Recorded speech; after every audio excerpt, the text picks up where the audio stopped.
Welcome back to still calling it the Saturday Ironheart Company, but it's more the Friday Ironheart Merchant Company now. We're still the Ironheart Merchant Company. Different day, same time. It's true. Um, yeah.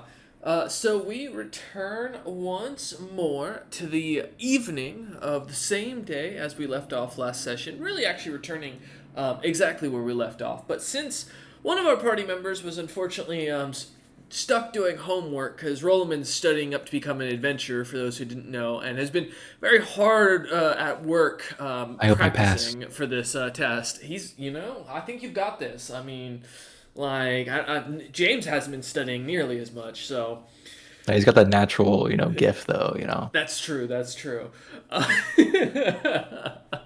but with that being said, last time we left off, it was actually kind of a light session. A good introduction session back into the campaign for the party.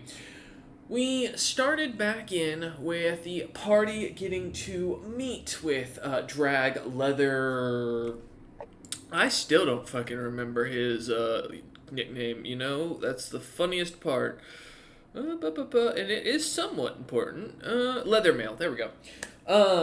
Having met the young heir, in air quotes, to the clan of Frostbuster, James found himself distracting the young lad with stories of his and Roloman's glory and adventures throughout much of their experience, as well as a few stories about Alfred Stone, while Syndra had a little bit of it's called a chess game of sorts with what the party is assuming to be the pride demon of the clan of Zonde, currently disguised as the member of Clan Tutu, a Stormbeard house, acting as the advisor of young Drag himself.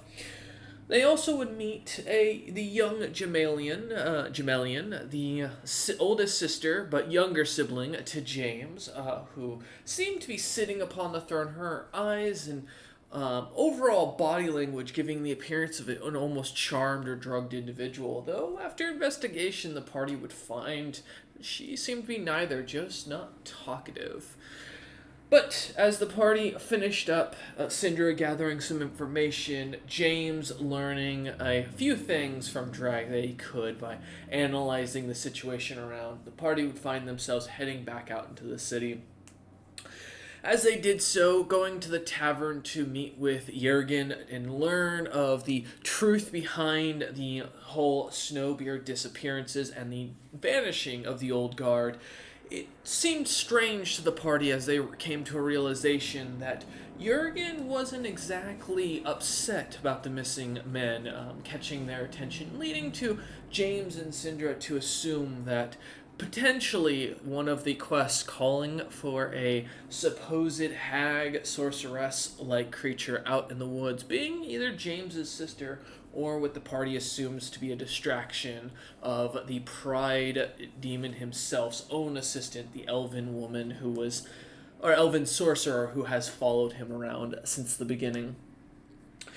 Regardless, as the party met with him speaking, learning a few things, they would then decide to split up, with Roloman and James heading out into the rain, while Syndra continued to learn around the tavern what was going on, anything really that they could pick up about the going on and the current mood of the town.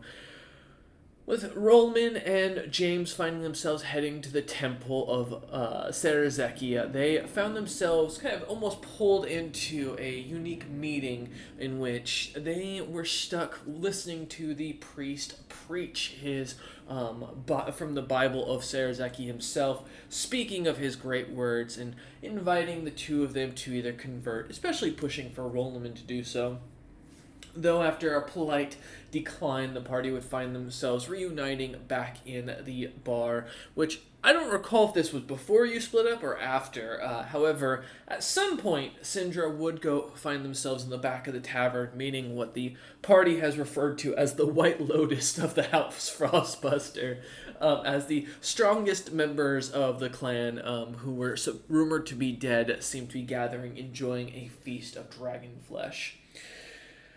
Answering a few of Cinder's questions and giving the party even more information on what was going on, but even more questions to ponder upon. The party would find themselves, though, reuniting once more at Jurgen's tavern, where they would spend the next little bit of time waiting for their escort. At which point, after seeing the young priest being escorted out in the streets themselves and joining him, the party, for the most part, opted to avoid the slave. What was it called? Paladux? Palisade, Palisade. something Thank like you. that. Palisade. The Not elven slave Palisade. That's a Palisade. cast thing. Palikeen. I don't feel like that's how it. That does not sound right at all. That's what How you you just pronounced you. it. pronounced pelican. Pelican. It's not. Okay. I was gonna say that did not sound right. I just remember it from Avatar Pelican. at this Okay. point. They Anyways, pronounce it. as the party found themselves heading back up to the stronghold of the last spire, they found them. They ended up entering in after a few moments, seeing the priest taken off down one hallway. We were joined back to the party as the evening of April, or of the 15th of April, or the planting, in the year 65,007, as it is a heavy downpour of rain outside, and you three are guided off to the left instead of to the right, as you see the priest taken into a separate room, door closed, and seemingly left as you lot. Give me a second. Apologies. I'm reading something someone just sent me, and that's what threw me off there for a second. There we go. Okay. All right. As you lot are led to the left and into what looks to be an open parlor of sorts, a large bar that seems to be unmanned, no one really around, a few stools that look to be very well designed, the silk immediately catching your eyes from the infernal spider silk being used for the cushions. A little bit of gold rimmed furniture and some very beautiful wood carvings kind of dotting the room.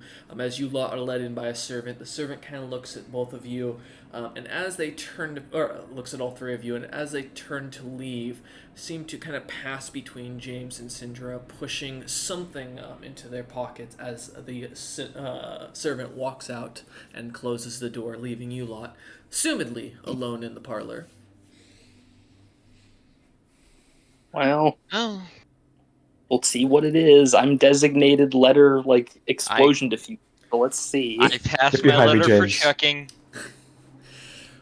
As you hand your letter over to Syndra, roll James and Rollman. Are you guys gonna find it? I assume just take a seat while Syndra kind of begins to open these. Stepping aside, yeah. Okay. As you two kind of find a chair. I'm gonna have to convince whoever I have replace Syndra someday to open my letters for. True. As you walk over kind of towards where what looks to be a nice hearth is already kind of warming the room, a couple of chairs set off as James and Rollman kind of sit down, an unseen servant seemingly floating over what looks to be a simple drink tray of some sort of clear alcoholic beverage, as the glasses kind of get set down and a couple of pieces of ice are clinked into it. As you look at the fire and as it kind of glimmers for a moment, Syndra, I saw you muted. Do you need a second?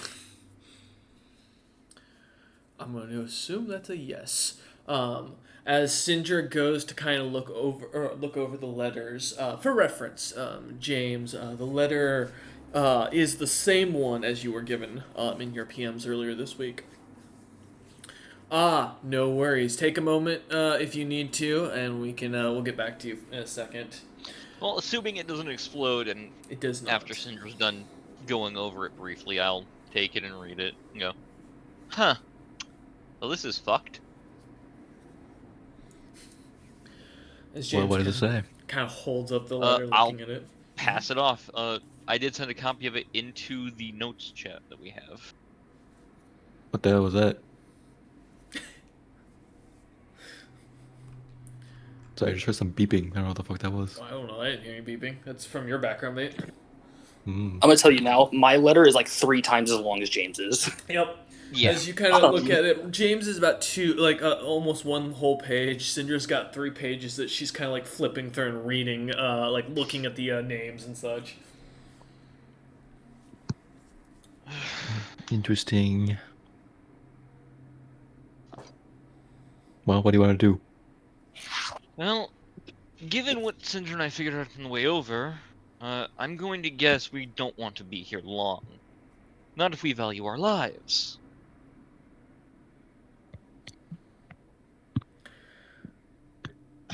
As I look to Cinder for like a nod of confirmation or anything. You guys will go quickly. I'm assuming I'm leaving on my job for you soon, James. I can cover for you guys when you leave, if you want. Well, I still need to make you something to assist you in that, unless you think you'll be fine without No. it. I'm not going to use a strange magic item in the middle of someone else's stronghold. No. That seems like a bad idea. I might get stabbed. As some like wood in the background crackles for instance as it snaps in the fire, breaking apart. You see Even the fireplace. Yeah, if we can find a stand-in or somebody else for me to hire on to guard me before we leave the There's city, tons- then yes. There's tons of adventurers in the city, and there will be tons of adventurers in the next over city with what's been happening. You'll have options. That's true. And I trust that I can leave you with handling the situation in a way that will be satisfactory to us both. Well, you can't trust me to do it. Who could you? Fair fucking point. As Cinder kind of mentions this, as you guys kind of sit in the room, looking about for a moment, James and Cinder, give me a spot check, both of you, or actually, one of you give me a spot check, one of you give me a listen check. Well, Which one do you want to take? which one do you think, man? I don't know. It's been too long. I don't remember which one's higher for you. I know your spot's hot. Fucking. I'm really good at listening. All right, I'll take spot as I put on my monocles, because I do know Yeah, those give me like a +5. I did roll a 46 last week. Yeah, you did. Yeah. Jesus. Monocles. Monocles on. James taking out his reading glasses. Well, they give me a +5 on spot. I rolled a little worse. 34. 34. Okay. Rolled an 8. 20. 20. We'll start with James. James, as you look around the room, admiring some of the paintings of your family, many of them showing themselves in their own crafts. You see your grandsire working away in the Dragon Forge when he was young, a large big fro on his head that seems to just expand out with the heat of the dragon's volcanic breath kind of glimmering around him. You look over, you see an imagery of your father kind of smiling as he looks up, cutting down what looks to be a kobold as its head goes flying in the background, or into the background of the painting. Himself doused in blood.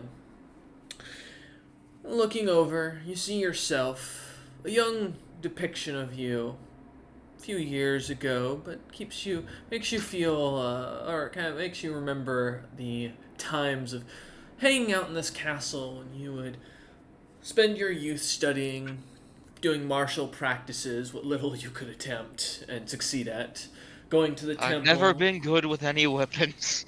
Yeah, going to the temple and learning the holy ways. All Ignoring those holy ways because they've worshipped a goddamned beholder. all have reminiscing as it kind of comes to mind as you look on, enjoying the memories as you look about. And then as you do, you notice on the wall something kind of catches your eye. Hanging on it, just below the painting of you, is a dagger that looks to be kind of slightly mounted above the hearth itself, or on the hearth shelf. And not fully like pushed into the hearth, but on a stand rather. This dagger, as you take a moment, you recognize it. Though slightly different, because it doesn't look to be glimmering with mana of any sort. It is identical to the one that killed Ball, or the one that you used to kill Ball. Hmm.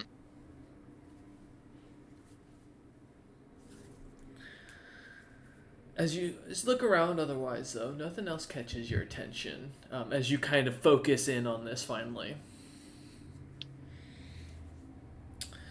With that, Well, fuck. Syndra, for your listen Uh, check, as James takes. Hearing James's "oh fuck" under his breath is something you do catch, but. Well, fuck. Yeah, right? But Syndra, as you kind of listen in, you do catch any slight the hints of a conversation, though you're not able to make out any words coming from what sounds like the closed door back beyond and towards the entrance where you came in. Recognizing one of the voices as as the young priest that, well, was walking about earlier, or rather not walking about, writing about in his Palanquin, was it? Palanquin. I swear to God, that's not it. Stop it. But as you kind of recognizing his voice for a moment, and then the sudden shrill of something that sounds like a scream that's just faint enough, and then sudden silence. Something seems a little off, but otherwise, as you continue to listen, the only other thing you start to hear is it sounds like far in the distance, the sounds of clashing of weapons are beginning to happen. It's hard to make out, though, of how far away or how close it could be. It's definitely not within the castle by any means. Syndra kind of hurt and like looks off in a direction. Syndra Roman, does that dagger look familiar? Syndra, I will note, never saw the dagger. Roloman was not standing there either. Oh, no, he was. Yeah, because he was in the tent when you did was. that. Yeah.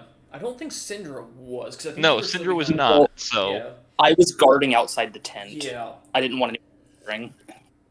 And Roloman stepped away for a moment, so... Okay, continue. Do you guys hear that? Oh, no, wait, of course you don't. Your guys' hearing sucks. No, I I hear don't. weapons. I just... And I see the dagger I used to stab Amorim. Yeah, I hear fighting outside of the castle.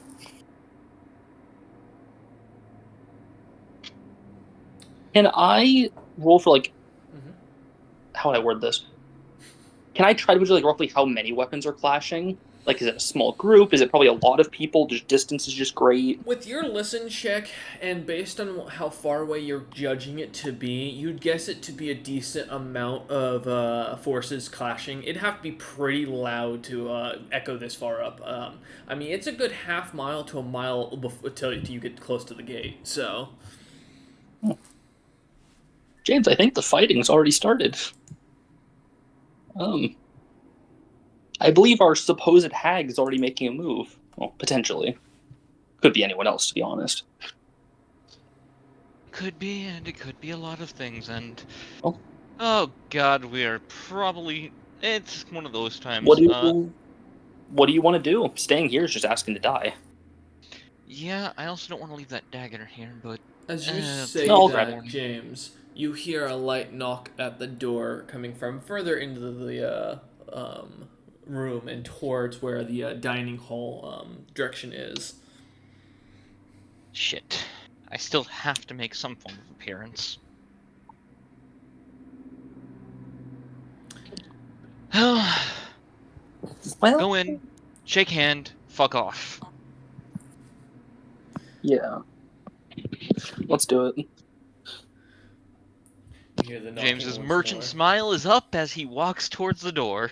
As you walk over, James, the door, kind of grabbing hold of the door and pulling it open. As you look up, you see as Kian Tutu stands there in his advisory cloak, his staff kind of slightly underneath his cloak as he kind of leans forward on it.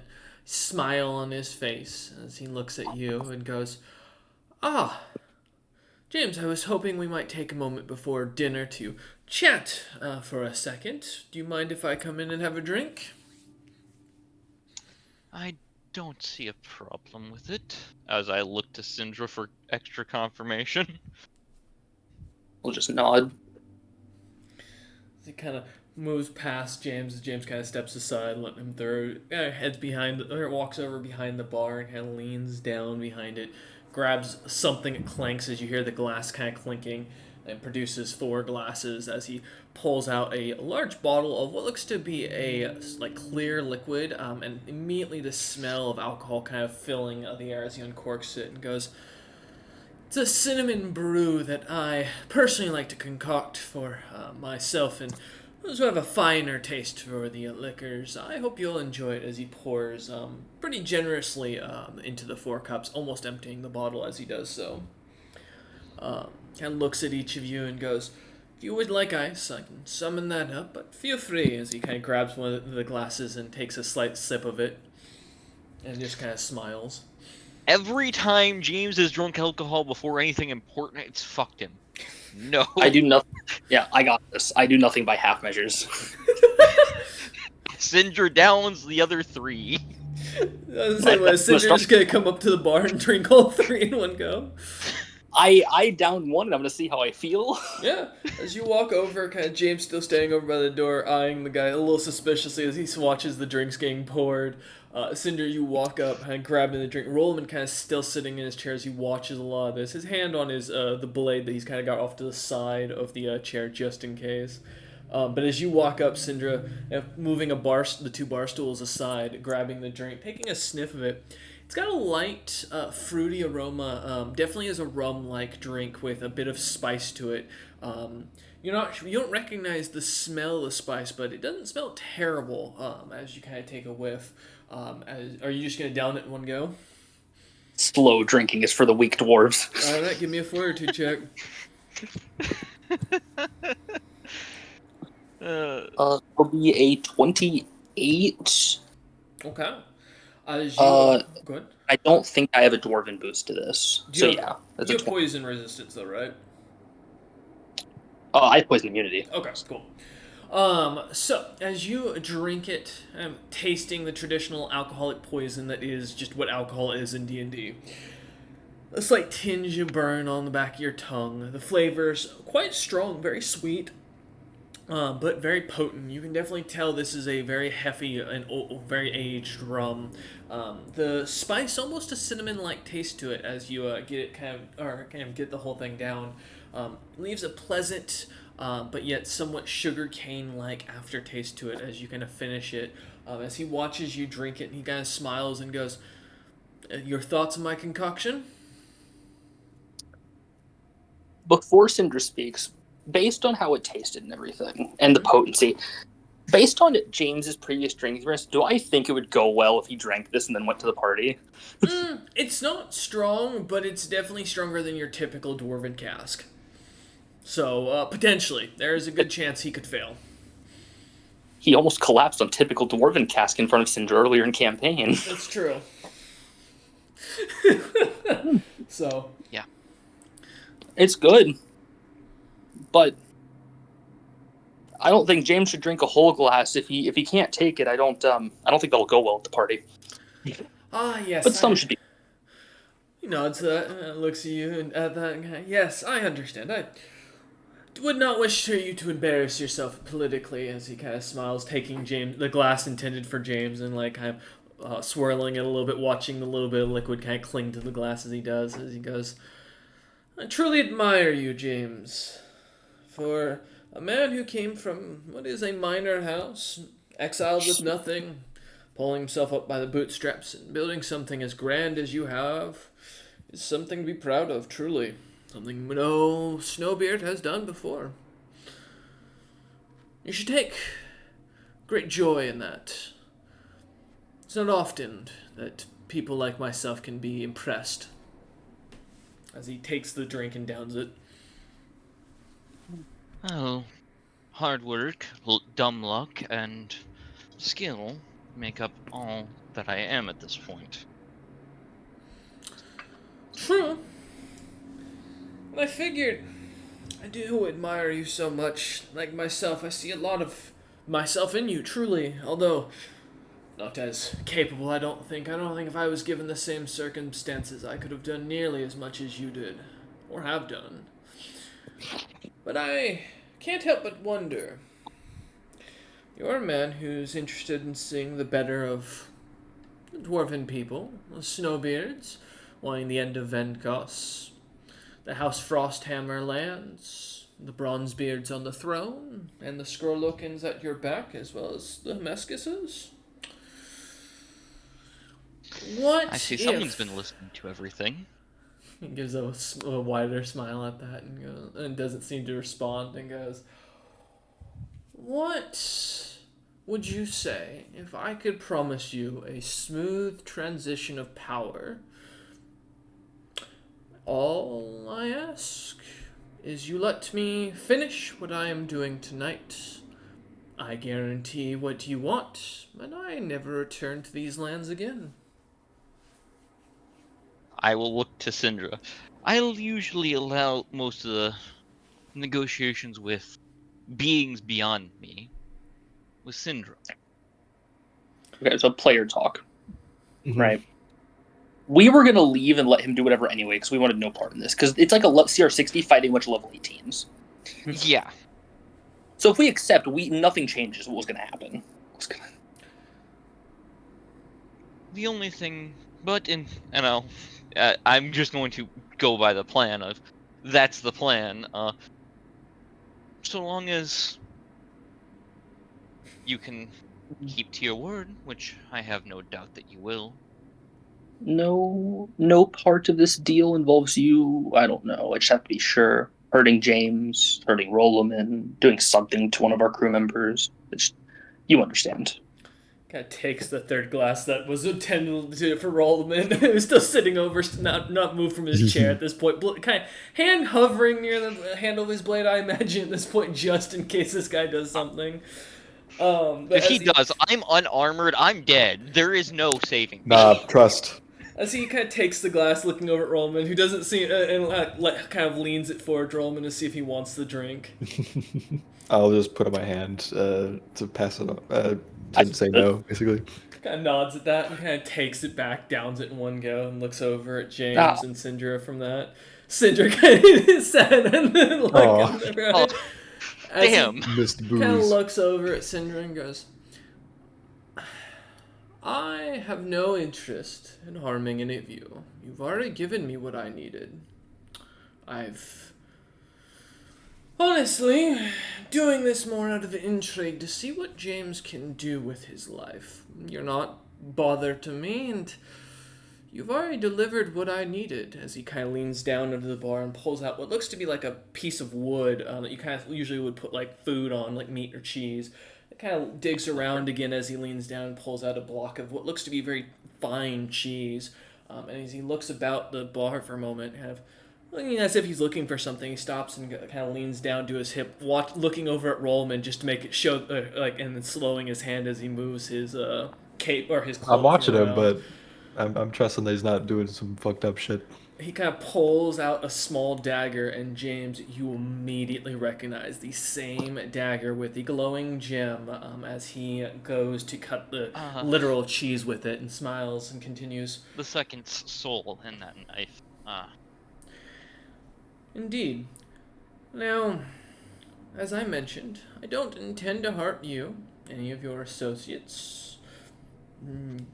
Syndra, Grom, as he kind of smiles at Syndra, or Roloman in any way, nor would I harm any who would not stand against my interests. I have no value in killing cockroaches, truly, but I do wish to see what your interest of the world could do. So, do we have a deal, young James? I offer you exactly what you wish for, and in exchange, you turn, leave, and do not question what happens tonight. What happens tonight will not reflect badly on us and our reputation, will it? He turns to you with a smile and goes, Of course not. That would be ill of me for this deal. It would give you no reason to accept it. I just nod my head. I see no reason not to take this deal if it's not going to end up damaging my own reputation. He smiles and puts his hand out and goes, "Then, my dear James, we have a deal." We'll be out of your hair fairly quickly then. As James will shake his hand. James, you feel magic kind of tingle up your arm as it does. Syndra and Rolamin, give me a spellcraft check. Oh, I'm great at those. I know you are. Dude, this is Should I give awesome one? point. No, you should not. You're too busy shaking a hand right now to do any sort of check. Sorry. I can think, damn it. Right? I don't know. That's fair. Nat 20 for a 47. 37, okay. Syndra's almost at the level if they had epic spellcasting. Spellcraft spellcasting. is They could, 14. It is my highest skill check. As you both look, Roman, you do see a strange, almost like humidity, kind of like swell around James's arm for a moment, but it dissipates just as quickly as you kind of blink, kind of losing track of it. Syndra, you see little tendrils of red magic kind of almost embrace around James's arm, little ghost-like souls of corrupted creatures kind of almost exploding off of the magic as it seems to find its way up James's arms and into his eyes, where his eyes begin to glimmer for a second and then vanishes before the advisor pulls his hand back and smiles. Also, that's what deals look like. That's kind of sick. Alright, I've made a deal with a lion. I think I should be on my way. Oh, no. Please do stay for dinner. At the very least, a show that I'm promising should be quite interesting for you. Well, your deal you just did was for us to leave. It is. May as and well you will. deliver on my end as quickly as I can. And looks at you and shrugs and goes, "If you don't wish to see what's going to happen, I understand. Some are less than squeamish, we'll call it. But Oh, it's nothing about being squeamish. I'd just rather not bet on the... I'd rather not have a horse end up biting my ass on the way out. he kind of chuckles at that as he takes a piece of cheese after cutting it away and takes a bite out of it and goes, "Suit yourself. I wish you luck wherever you wish to go. Should you choose to seek out further rulership of the clan of Frostbuster, just come speak with me should you ever need. Say my name as you know it, and I will do my best to make sure that I can hear your words." Only thing I may come back here for at this point is materials. He nods at that. As he What should be our smiles. excuse for leaving early? Immediate business has come up and we have to leave. He nods as he kind of leans back, grabs the last of the bottle, pours 2 glasses, and kind of leans or pushes one back over towards Syndra as he clanks the other, with the glass he picks up, and kind of smiles as he drinks it. Yeah. Do tell Drake I am sorry. I can leave him with, as James will pull out, well, let's see, what would I reasonably... Runs around your pockets for something? Some random thing? I have a bag Now- of holding. Fuck. While you look for that, James, I believe you wanted me to start my mission after this night, but you're not flying in the same direction. Do you want me to depart from here? And Depart once we all reach the ship, I think would be the safest. very well. I will pull out, this seems reasonable, a pelt of a vivacious tiger. Ooh, okay. As A gift for him. Kind of takes it and smiles as he looks at it and goes, "A fine gift. I'll make sure that he enjoys it to the end."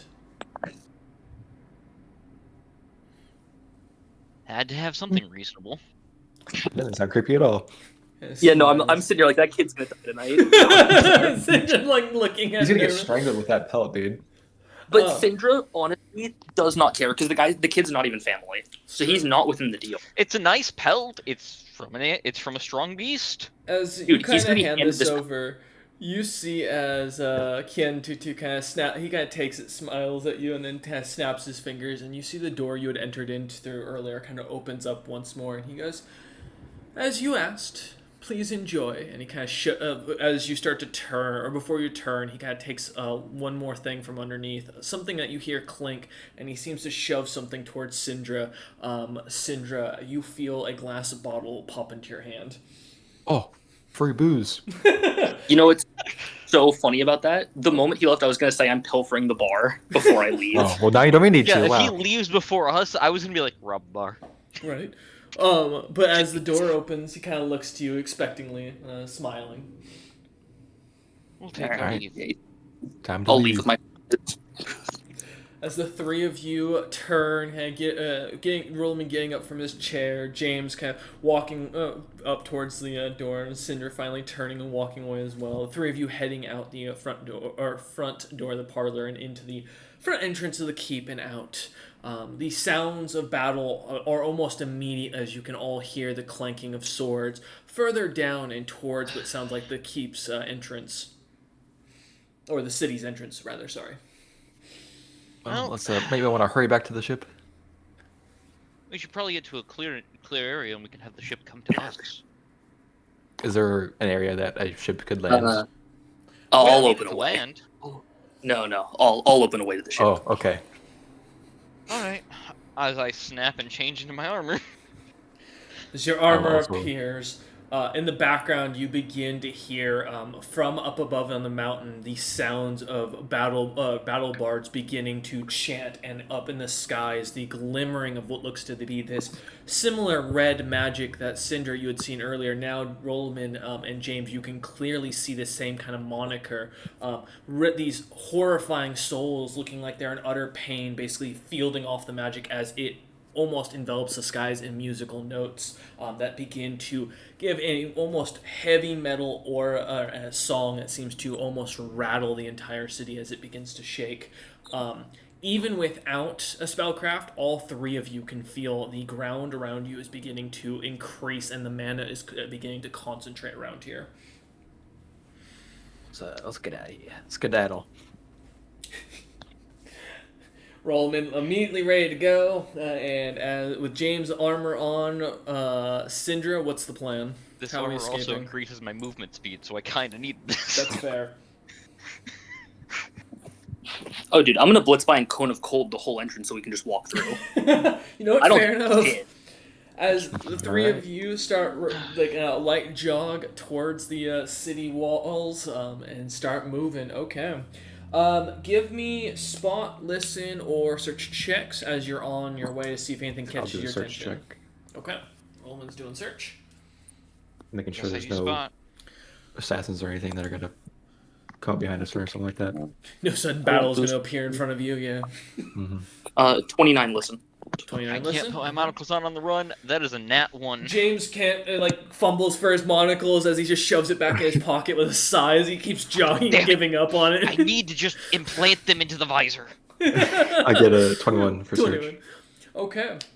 21 for search. As you look about Rolliman, it is creepy as in every shadow around. I mean, heavy rain is pouring down still all around, even though there are no clouds in the skies right now, which is weird as you've noticed. Not seeing any rain.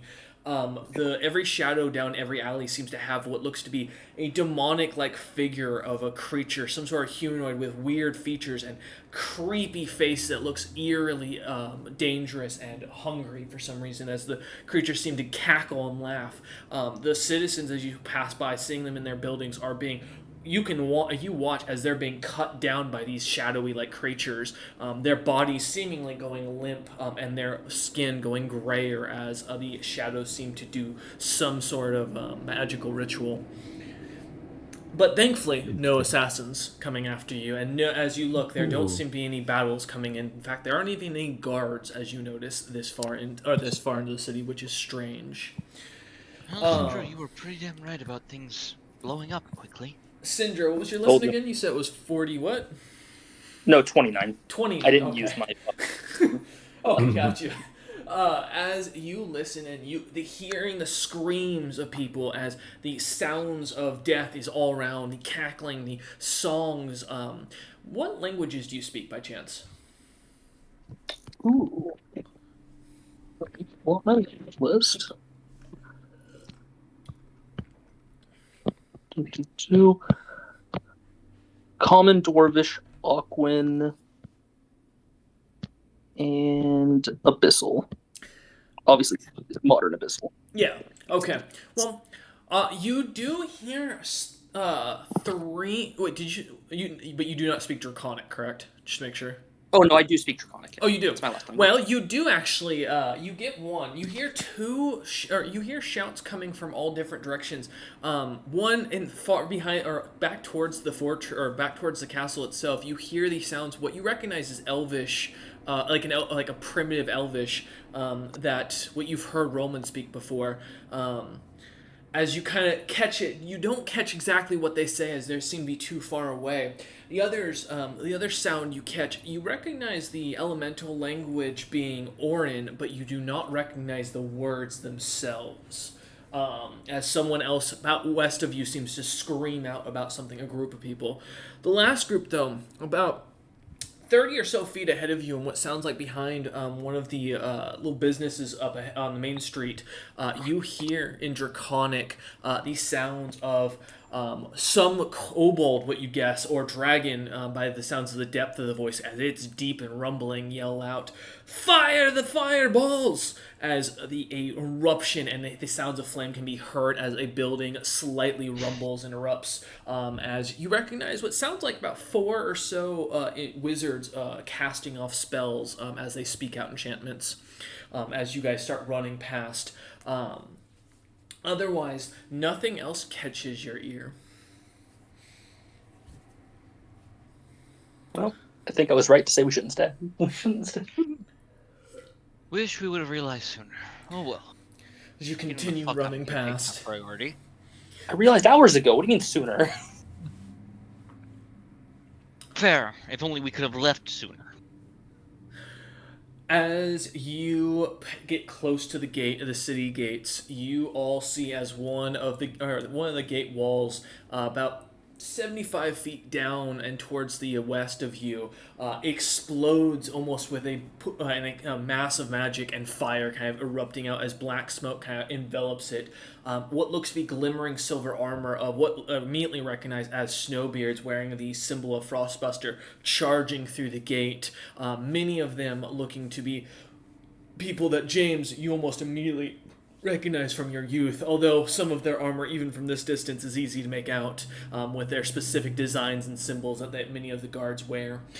As well as you recognize the only female figure who is not wearing a helmet, and clear to even see from the face from this distance, her long hair and silver braids kind of catching your eye and assuming to be your sister.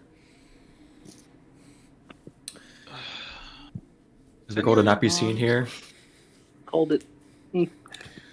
She has yet to seemingly notice you yet, James, as she seems to be shouting orders, and her troops start to flood into the city and start attacking.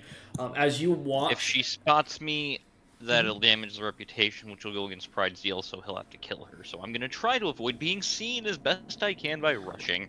Alright, as the three of you start running out, not taking a chance to watch on. Wait, you don't want to get seen? Oh, hold on, I got this. Oh. Go, spellcaster. I cast Whiteout. As Cindercast slows Whiteout? down. Oh, Wait, what? God. None of us can see. Wait. I can still technically see for 20 feet. I'm okay. I have a spell that lets me fully see.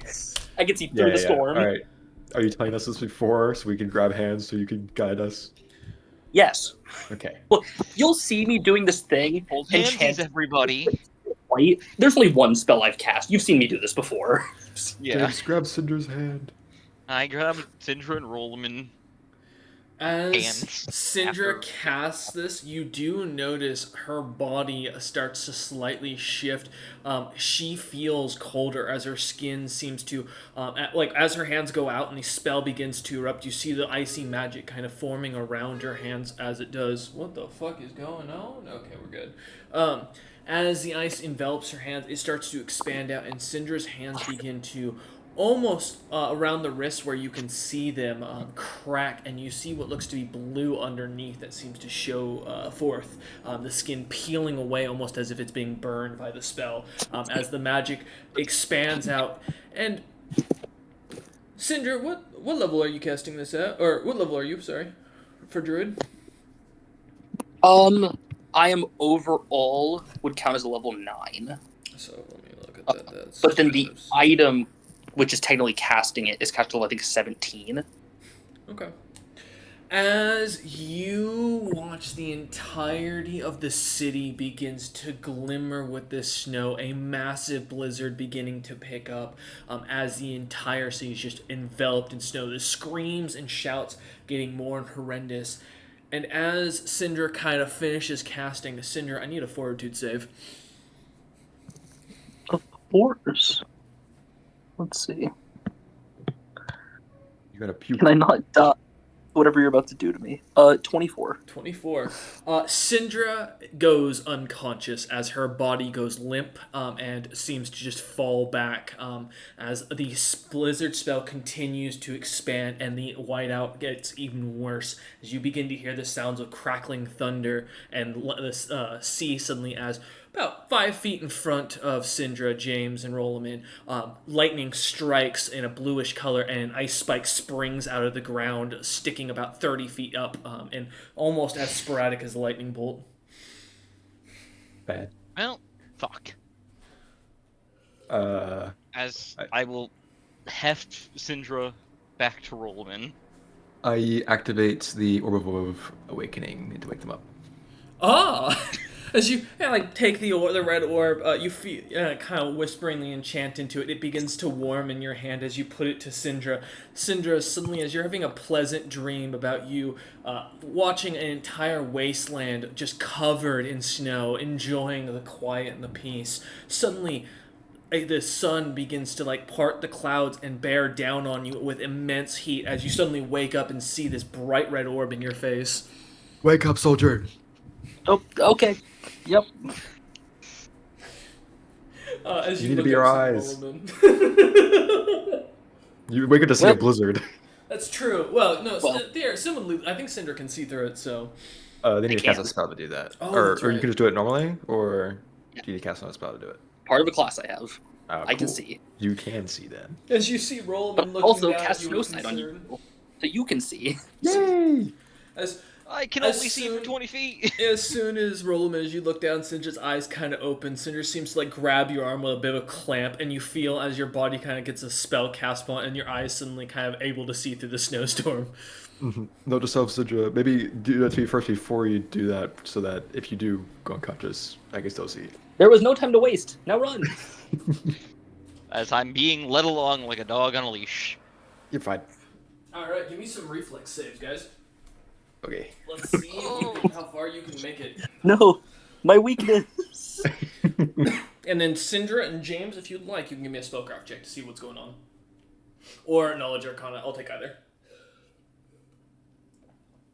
I think I'll end up giving you a spellcraft, but That's fair. reflex. Do the reflex first, because you want to make sure you're even conscious for the roll. James, good news, you did roll just too high enough to make sure you did not get shot by a bolt of ice. 18. 18, Cinder manages. Roll. Oh, okay, I thought I haven't Rollman rolled was yet. a 13 for a second. I was like, oh my god, no. No. I can't No, roll he that can't low. roll that low, I don't think. I hope not. He has a dex build, I think. I have a plus 17 to my reflex saves. Oh yeah. Wow, still rolled low though. I still rolled them 2. Yeah, James and Cinder, what'd you roll for your reflex? Third? Okay. Well, no, that was Okay, that's not. that's- Oh, Spellcraft. Yeah. I got a 12 for the reflex. I got an 13 18. for the 18, Cinder. spellcraft. Okay.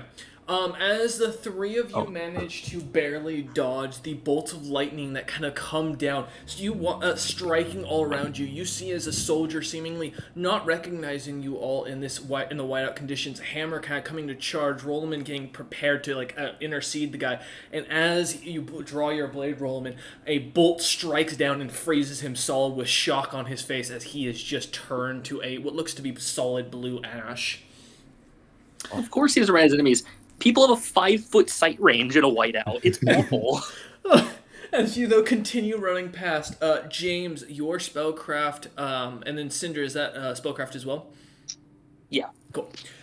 James, you feel an intense amount of magic. There's a massive ritual going on around here. You can feel the mana converging on it too, and it seems that there's some sort of flow to it though. It's such a low roll, and with everything kind of going on, your fear factor is kind of keeping your mind focused of getting the fuck out. I have a very specific question. Was Yeah. Snow Sight granted to me as well, Sidra? I'd have to take another action to cast it. We'd have to slow down. Nope. Okay. Yeah. James is basically flying blind. He's relying on tremor sense to avoid his earth sense to avoid I only people. cast it on Rollman because I was like laid out on the floor, so I wasn't gonna run that turn anyway. That's fair. Yeah. Okay.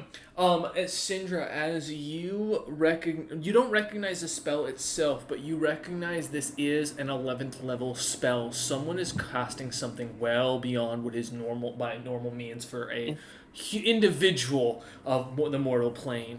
The magic itself seems to the spell circle itself seems to be enhancing all magic going off in the area, which, as you realize, has turned your own spell into the equivalent of an 11th level spell. That is now That's awesome. something you've never seen before, as any of the ice magic you've been given access to. I am the Snow Mage. It's technically my spell. It is. As you listen to the screams in the distance, both Snowbeard and Kobold alike.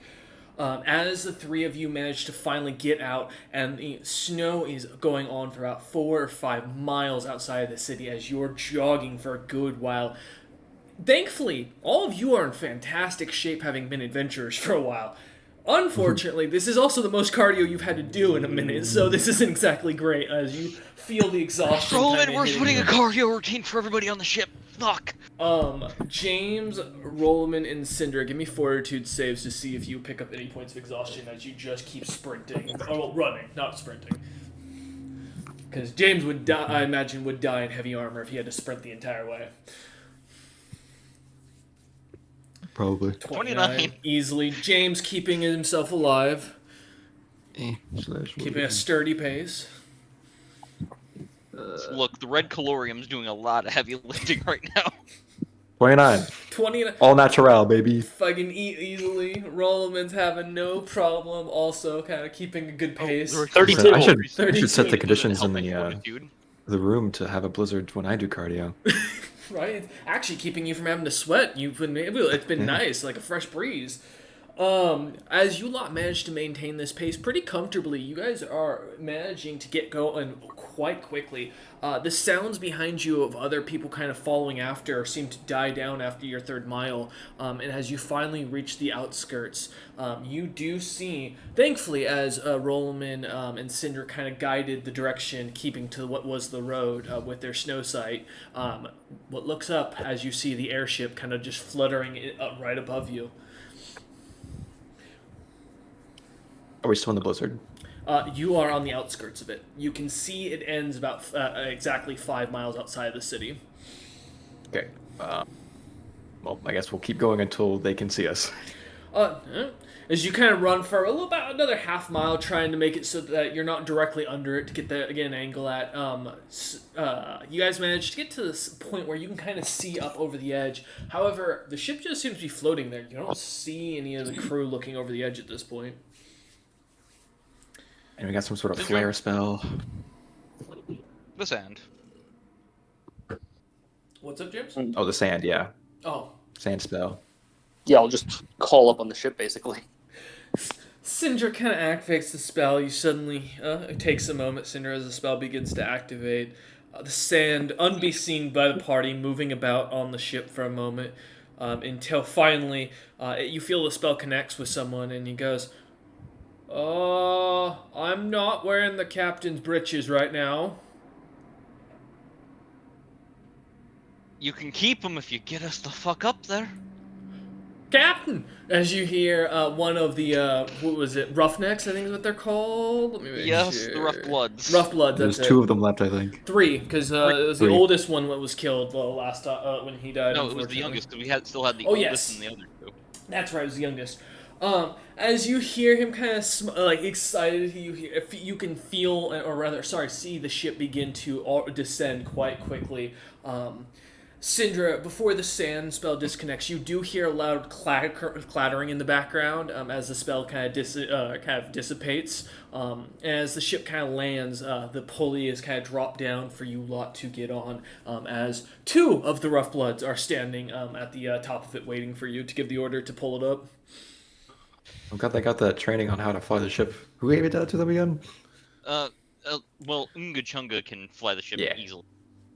So, Yeah. Okay. Up we go.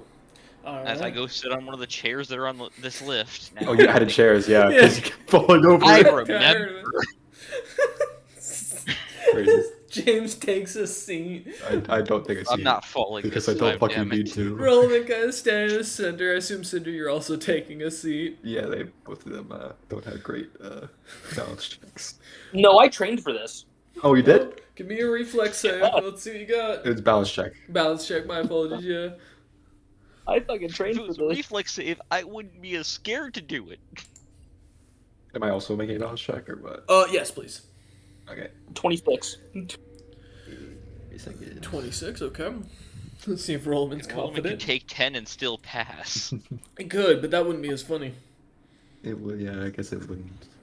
Not nearly as fun, yeah. Plus, he could roll in that one. Oh, sorry, no. it's one higher than that. Okay.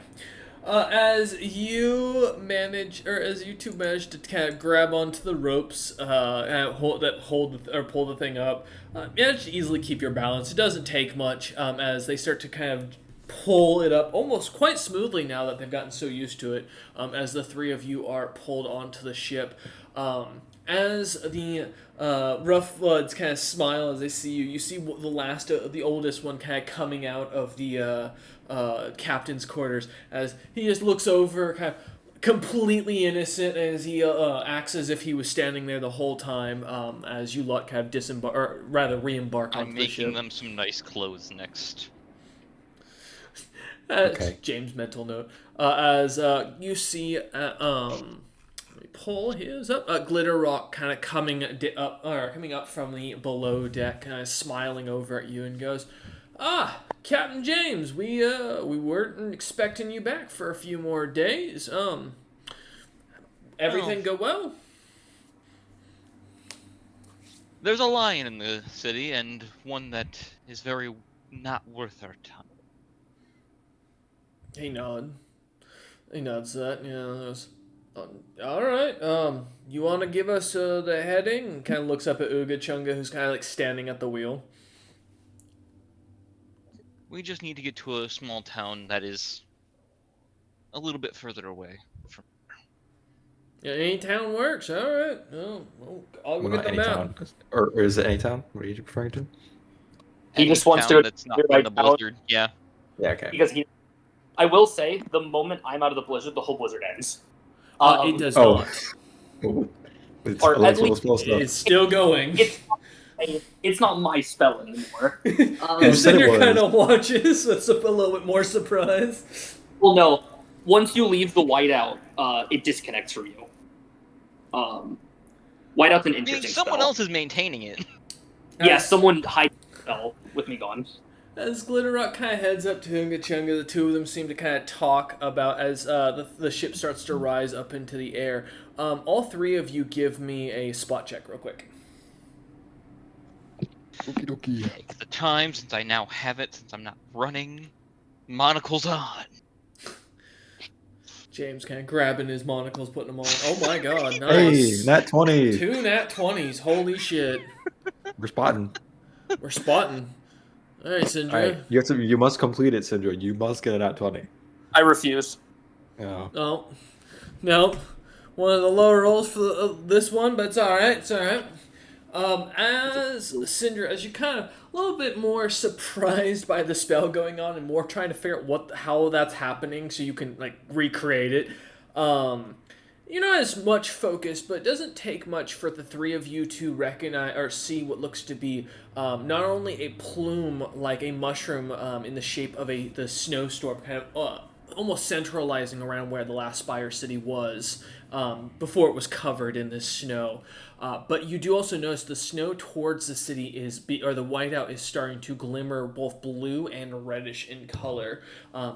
Even from here, you can see what looks to be different, what crackling of magical energies kind of pushing up into the sky from the clouds below. James and Rolliman, the two of you notice there is a strange singular figure at the center of it that seems to be doing something.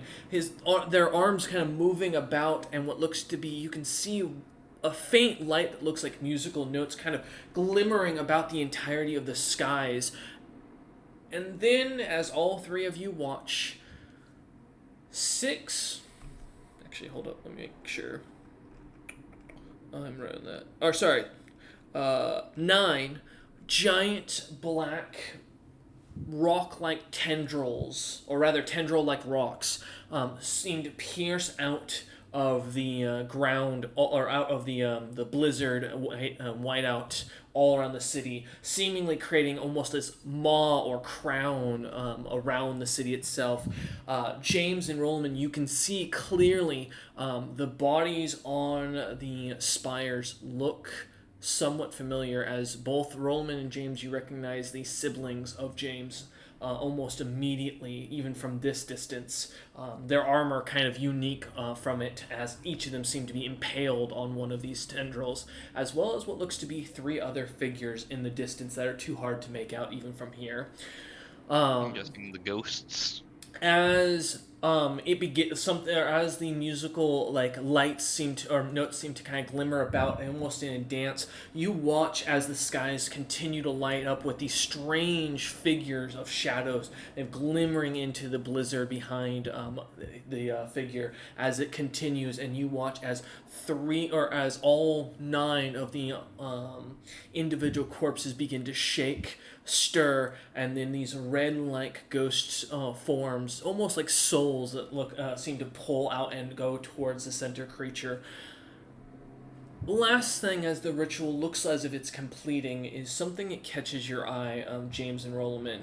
Both of you notice a clutch of what looks to be dragon eggs floating up and beginning to disintegrate as they get closer to the subject. As they break apart, a red energy inside seems to kind of glow and glimmer and head towards the subject at the center of the storm. As even from here, it looks like it seems to be absorbing all these energies. That's going to make him harder to deal with later. Few more moments go by, and the blizzard begins to dissipate. The sounds of screaming kind of vanishes on the wind, and the snowstorm goes completely gone as you lot are beginning to move in basically south and away from the city. Well, that was an interesting light show. I don't know what it all means. I'd like to roll a knowledge arcana. Sure. To know if I've heard of similar rituals. Yeah. 14. It's not uncommon that most spells have some sort of ritualistic behavior. This, only to your knowledge, would be something similar to what has been rumored. Spells that can steal experiences, knowledge from others, but to such a high degree that you've never seen something that capable. It's beyond your understanding overall. Beyond, other than that, Stars and spiders keep messing with magic that's gonna end up pissing somebody off. As James turns away from the view. all right, heading into the captain's quarters, I assume. Going to check on the crew first, actually. Oh, okay. Make sure everyone's okay. Yeah, as you head down below. Rollman, what about you? I guess I'll just watch you a good chunk of fly. Okay. Kind of going up, finding a chair to sit down next to, and watching as things go on. Okay. All right, and Syndra? I'm prepping for my expedition. This is going to be the last time I see probably this crew in maybe in at least 6 months. That's true. As you kind of head down below to kind of, I assume, gather your stuff from your room. Yeah, all the shit that I leave in my room that I don't carry on me. Okay. As Rollman kind of parks it next to Ugachunga, James and Cinder kind of heading below. We'll start with James and Cinder for a moment. As the two of you head down into the crew quarters down below, you see many of them are kind of relaxing amongst their bunks. Some reading, some talking, some gambling with dice. Catechist kind of working away in the kitchen as he begins to prepare the evening meal. Some sort of what looks to be dragon stew, as you can smell the dragon meat even from here, as he's sitting there descaling one piece. The crew kind of surprised looks over at you as you two kind of come down. James kind of entering in first as Cinder steps in behind him. Many of them kind of surprised, smiling as you look on. As Glitterrock kind of steps up and kind of looks to the crew and goes, "All right, let them know what you were thinking, guys." And you see as the crew comes over and starts handing James a bunch of what looks to be pieces of paper with writing on it. Improvements? Do I have to build a suggestion box? James, as you look down, Build is a strong word. they You can are just make a box. they are all, as you look through them, very poorly written handwriting wise, but you can tell they tried. They are all well wishes and like basically thanking you for being their captain. Oh, Oh, That's very nice. Thank you all. I couldn't ask for a better crew. Many of them cheer at that as you see it, the crew kind of happily. Glitterrock smiling. Catechist kind of nodding as he hears this, turns and seems to pull out a large barrel as he cracks it open and puts it up on the kitchen. Starts pouring drinks on the side as he starts serving dinner. is that one of our caskets of fire breath whiskey we paid a shit ton of money for?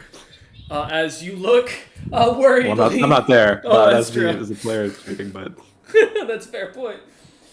But as drinks are kind of handed out, meal, kind of the stew and steak meal kind of handed to the crew. Many of them seem to be interested in just wanting to know what happened, James. What the town was like. I anything give going on. the very basis of I don't think I'll be able to go back there. There's a lion that's taken up nest. Many of them. I'll tell them about. Mhm. I'll tell them about the fun times in the town because the mood's up and I want to keep it up. damn. James But kind of it puts was that good out. to visit. Cinder just kind of leans forward and goes, "Yeah, but they had here's this awesome bar. We learned all the history of this one random guy, and it basically Pissed starts off a explaining it." priest? James priest kind of no- intercedes in there randomly. It's like, oh, it's like A priest to a beholder who didn't deserve it, but who doesn't deserve to be Head is in and James will look. It's like, God damn it, James. as James just gives a stupid smile. as It's the, been a minute. As the story's kind of being told, Catechist kind of comes over in the moment of as you guys are chatting down here. A few minutes going by as you guys are talking about it, and kind of hands you both a plate as well as a drink. James, as you smell it, thankfully it is not the fire whiskey or fire rum. What was it?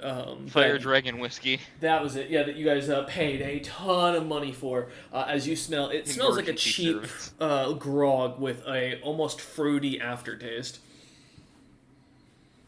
Okay, so it's light liquor. Okay, at the very least, James won't be too screwed up. But as you kind of see the plate in front of you, you can smell the dragon meat and see the stew kind of served with it. It smells and looks great as the crew is just digging in. Wait. Dragon meat? Correct. Yeah, he said that mentioned it earlier.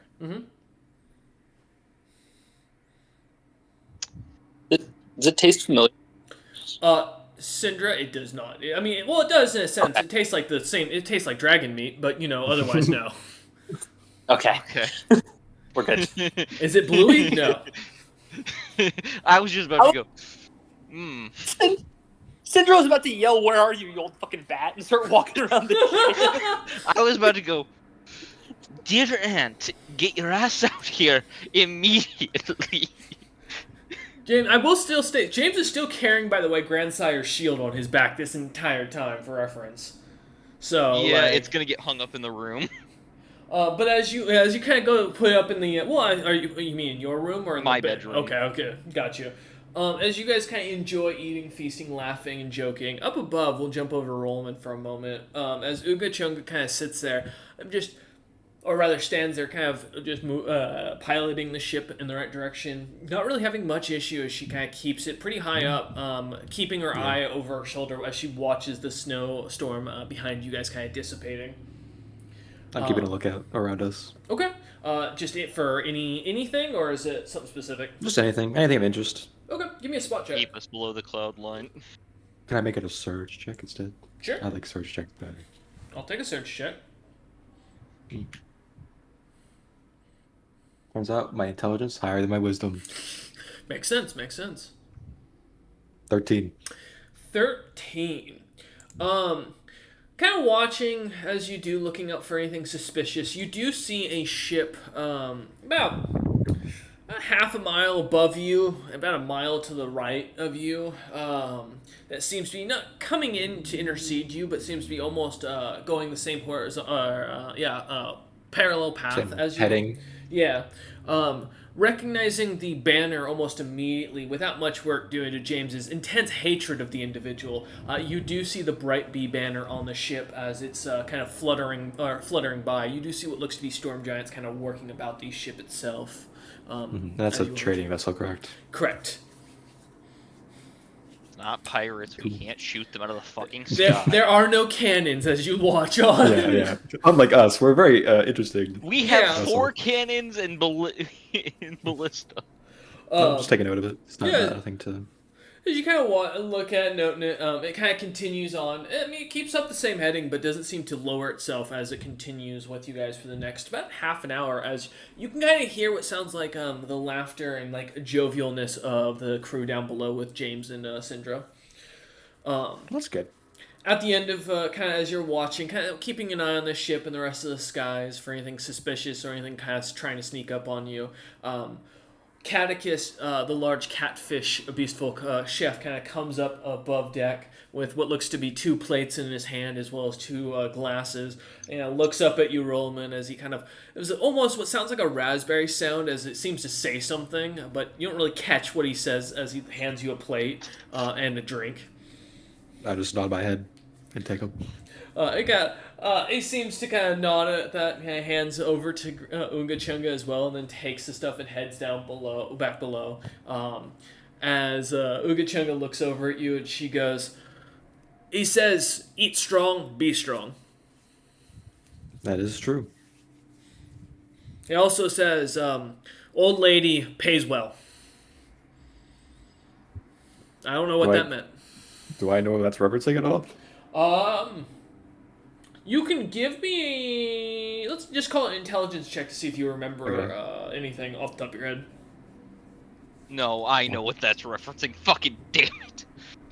No, 10. no, Roland. Nothing kind of comes to mind. Okay, don't know what that means. She just shrugs and goes back to kind of eating as she watches the heading. I eat the food and drink the ale. As you enjoy your what basically tastes like a beef steak, but with a little bit more of a thickness to it and a bit tougher, more toughness to it. It's not bad. Venison. Basically, yeah. A thick gravy upon it, some mashed potatoes, what looks like, and some stew, what looks to be some vegetables, and some thick some sort hearty of food. broth. Yeah, it's definitely gonna warm you up as you enjoy watching. So we cut back down to James and Cinder down below. As the two of you kind of enjoy, after about 30 minutes or so, the crew starts to kind of shift up as some go up above deck and begin on their daily duties. The others seem to kind of head over towards their bunks and start to slowly either snore or kind of wind down as they rest. The crew kind of separating out. As you two kind of sit there, Glitterrock kind of still with you as he kind of looks at the both of you and goes, "So what's the next plan, Captain?" Well, I'm gonna once we get to the next place, if there's adventurers, I'm gonna be hiring a few, and I'm going to need a Rad to go somewhere. Rad's been kind of hanging out in the shadows most of the time. He's been sitting in a cask barrel that's been empty almost the entire time he's been here. Just counting and I playing know, with he's his been teeth. sneaking out and stealing food from the kitchen when no one's looking. But I can drag him out and we can get him going. Well, he'll like this job. He gets to go off on his own, and he'll enjoy the pay. Understood. Anything I can help you with, Captain? No, but I think we'll need to have a talk a little bit later before we land. Sure. From my understanding, the closest town should be in about 20 or so minutes before we land. It's a town. It's a small merchant town that's next to a mine. That'll work. Thank you. He knows. Kind of pushes off his knees, stands up, kind of takes your plate and your cup, and as well as Syndra's, and kind of heads off over towards Catechus to wash them off, and then heads off to his duties up above. As I look to Syndra, do you think I should...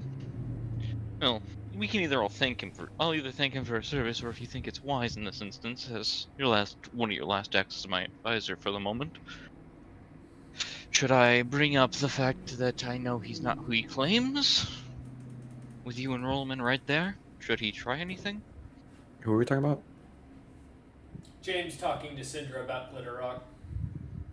So in session, we confirmed that Glitter Rock's ancestor, quote unquote, looked exactly like him. Oh, right, he's a vampire, whatever. The era before Syndra, yeah. Yeah. So most likely this is the same guy. As well as we confirmed that his father didn't have any kids. He was a eunuch. Yeah. Hey, if you want to bring it up, you don't bring it up the next 20 minutes, I'll be gone. And it'll be up to you to deal with it. Yeah, I'd rather you here because I don't think he'd be able to survive a blast fully from your magic. Well, if he's that, absolutely kill me. Syndra kind of eyeing him up and down to see if there's any signs like vampire power there for a moment. At the very least, I just want him to be honest with me. Whether he's a kingmaker or just wishes to get the fuck out of here. Then you do you. I gotta go pack my bags. I'll probably call for you when I go to have that meeting with him and Rollman. I'll be ready in like 10. I don't have that much to pack. As That's Syndra fair. kind of stands up and I assume starts heading towards her room. As Yeah. James walks towards his room to put the shield into it. Because Yeah. Grandpappy's gonna stay, I guess, for a while. He's decoration now. Yeah, it's the two of you kind No, of... he's a great advisor when it comes to smithing. Yes, as also decoration. Exactly. As the two of you kind of head down the hall towards your respected rooms, you can see the Melvin's room now has what looks to be a bunch of tentacles kind of blocking the door, making it completely inaccessible as you look. The doorknob is completely jammed. I'm never gonna be able to explain that to anyone. Syndra closes the door, not even looking at you as you say this. I wonder if I can just build a partition around it. The day will come that we build a new ship and we just leave him on this one. There you go. It comes with the property, right? Yeah, exactly. It lowers the value a little It's bit. even But, worse. You buy a new ship, you think you've left him behind, and suddenly one No, of the don't do rooms that. Don't do is that to taken us. over, and you see it's like, what the fuck? He reappeared. How's that work? Middle of the night. But Listen, no, you can be in the room, no tentacles outside your damn room. James, as you walk into your room, sighing as you close the door, going to hang up your shield. Hammer and Forge, thankfully not there, as they were unfortunately part of the crew that was kidnapped earlier. Well, no, they've been on my Oh, that's right. ship. No, they have stayed on your ship. That's right, because that was right. Them thankfully not in your room at this point. As you kind of walk in, looking about the room, I kind of guess they're eating.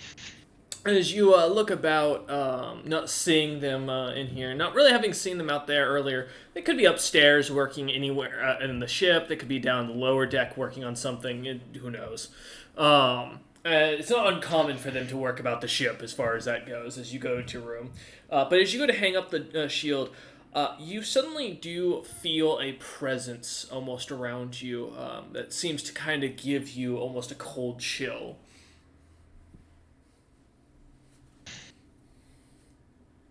As I will calmly turn around. You see the advisor sitting on your bed.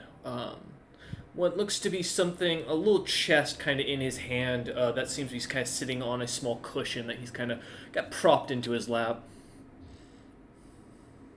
So I'm the last of my family. Good to know. looks at you and goes, "No, not in the slightest. But I thought you might be interested, and it might come in handy for you. If you don't want to know what it is, don't open it. Throw it out. Toss it off your ship. No means will it bother me. If you're curious, it's yours. But by no means do I know what it is. All I can say is it was on your sister's corpse when I found her, and I can't figure out how to open it, and I don't care, I'll be honest. So, as he kind of pushes it over onto your bed and like leaves it there on the little cushion that you recognize from the parlor, he kind of looks at you and smiles and goes, and I did really enjoy that conversation with Syndra, though I do know she's going to have to come and kill me one day. I did want to make sure when she does come, it is at least with a drink of her own. So, and he kind of pulls out from under his cloak another bottle of that rum and kind of leaves it. Holy shit! And goes, if you wouldn't mind giving that to her and passing on that message. I'll make sure that when she comes, she breaks bread first. Oh, no. I would not expect such kindness. We're demons, after all. That'd be no fun. But, until then... But it's much more entertaining.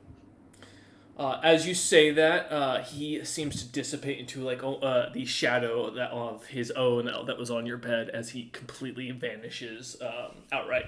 Looking over the box on the cushion, I will set it off onto his table without touching it until I can examine it. And Jay pinching the edges of the cushion lightly, like put arms out as far extended How out, much kind of moving it over. random shit is in your room that you don't want to touch? Lots. Not much, actually. Too much. Yet. Most of it gets chucked into the vault. That is the storage room. As you see the bottle kind of laying there, you're looking it over for a minute. It looks the same, thankfully. So you assume at least he wouldn't. This one I'm trap not the going to booze. assume is cursed. That would just be poor manners on his part at this point. Why would he offer it otherwise? Yeah. As you kind of put it off to the side, noting it. Yeah, it's just gonna. I'll give that to Cinder just before she leaves. Okay. Is there anything else you're gonna grab in your room, James, after you hang up your I'll shield? grab my regular shield and Okay. As you turn, kind of grab the grabbing bottle your... and come on out too. So I Okay. can hand that right off to Syndra. As you turn, kind of grabbing your shield, grabbing the bottle, you hear from the mirror shield, your grandfather go, "You're a fucking idiot! You don't make deals with demons! You know better than that!"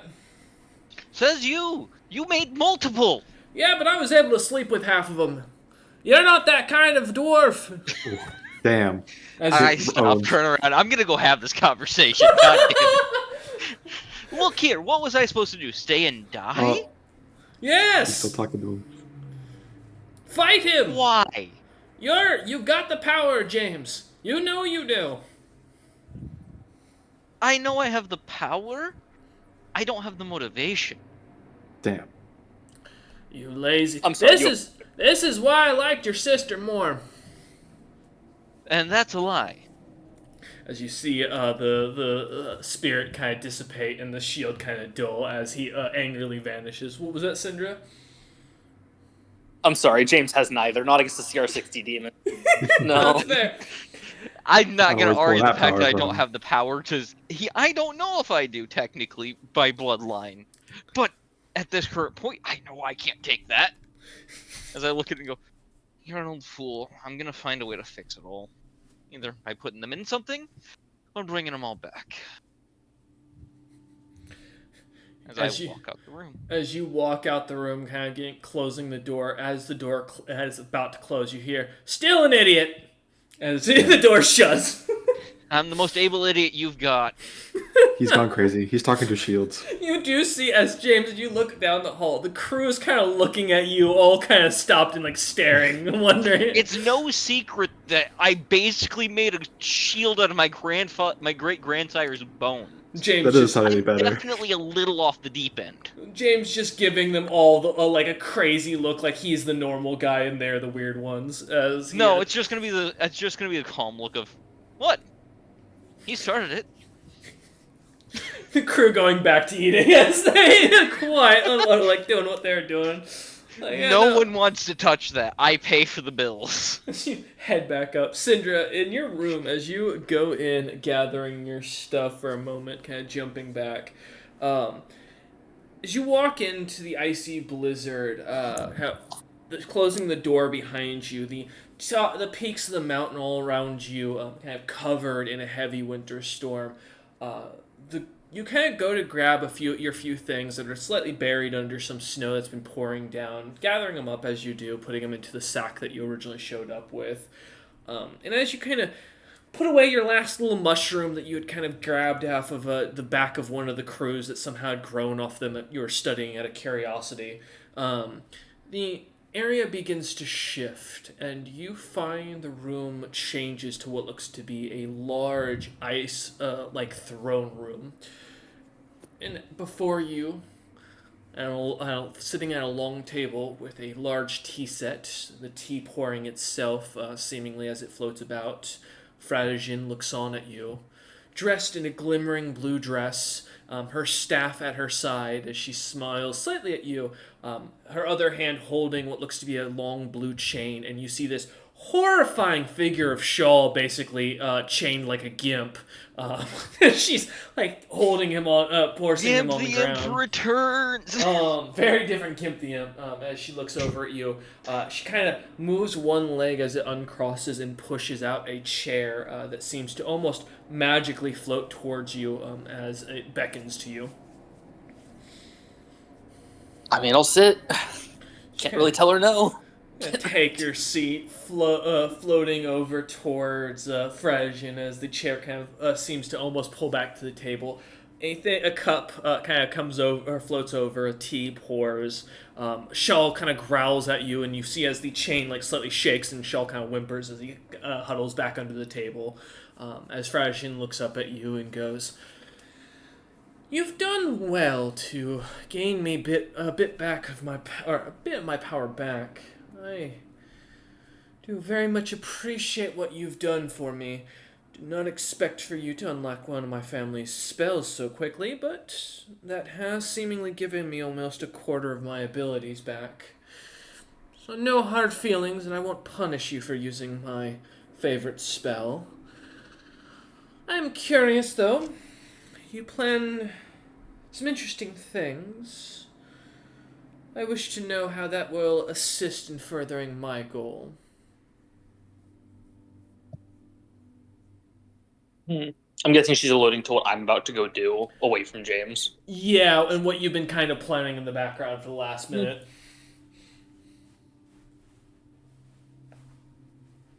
I need his trust and backers to continue our goals. He's trusting me enough to do a side quest like this.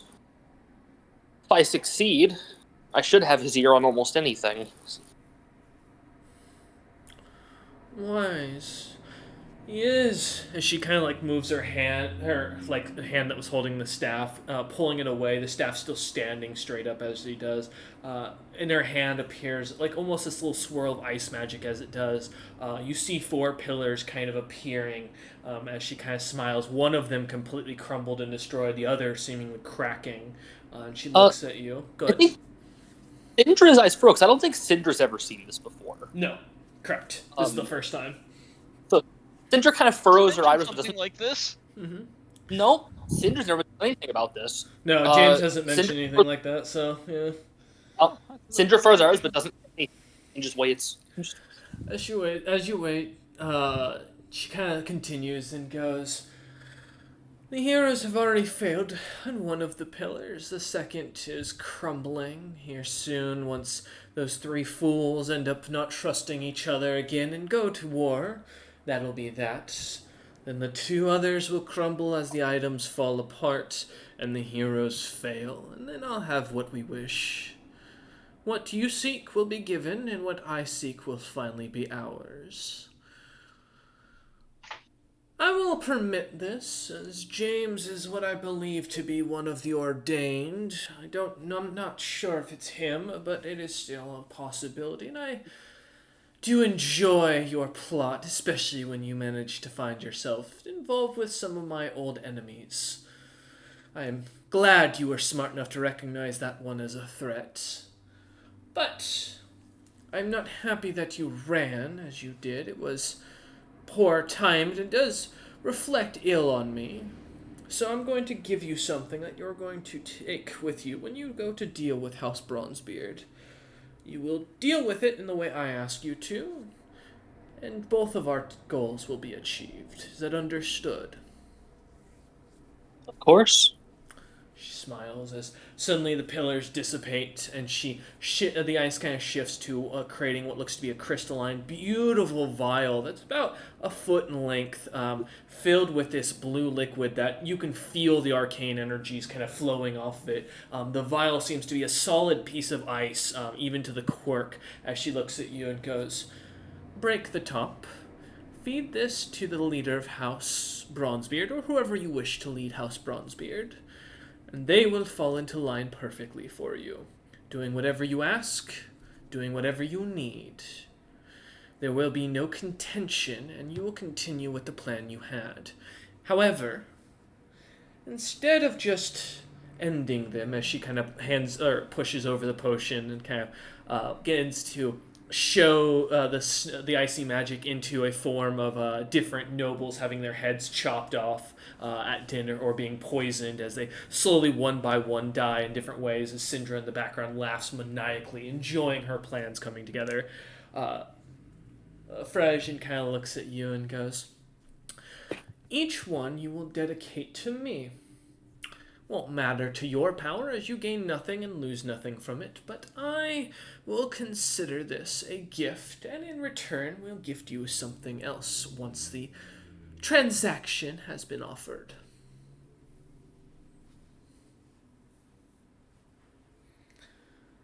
She kind of looks at you for a second as she pauses and then smiles. "Do we have a deal?" I shall do your will. "Good. Now, enjoy your time with your cousin. Or nephew, rather. He's not going to be the same individual the next time you see him," as she gives an eerie but cold smile as the throne room dissipates. Shaw looks up at you with a whimper in his eyes and then kind of gives a growl before the entirety of the scene dissipates back to the snowy blizzard peaks. Why can my life never be simple? As I whistle for Ice to come follow me.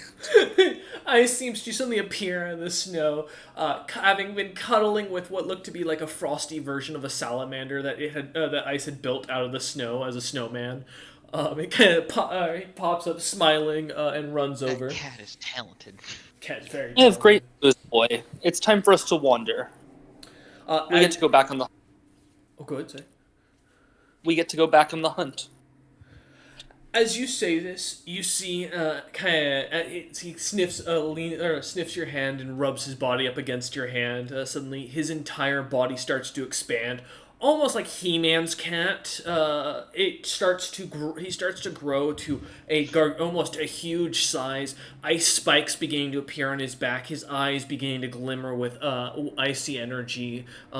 As his fur seems to glimmer with arcane runes, and you see the House of Frejin symbol on kind of designed into the pattern of its fur.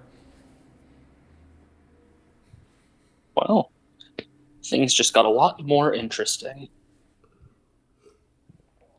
As Ice kind of does that again and turns back as the two of you head out into the corridor. And you see as James is standing there arguing with his door. Both everything and nothing change around here every day. As you see the crew, as James turns over, kind of looking at them, saying what he did, and the crew going back to eating immediately or doing what they were doing as they try to act like everything's normal. But James and Cinder, as you kind of step out, looking at each other, only at this point a few moments having passed, truly about 5 or 10 minutes, as you can tell, as the two of you run into each other once again. First off, a gift and a request from another big cat. As I hand over the bottle.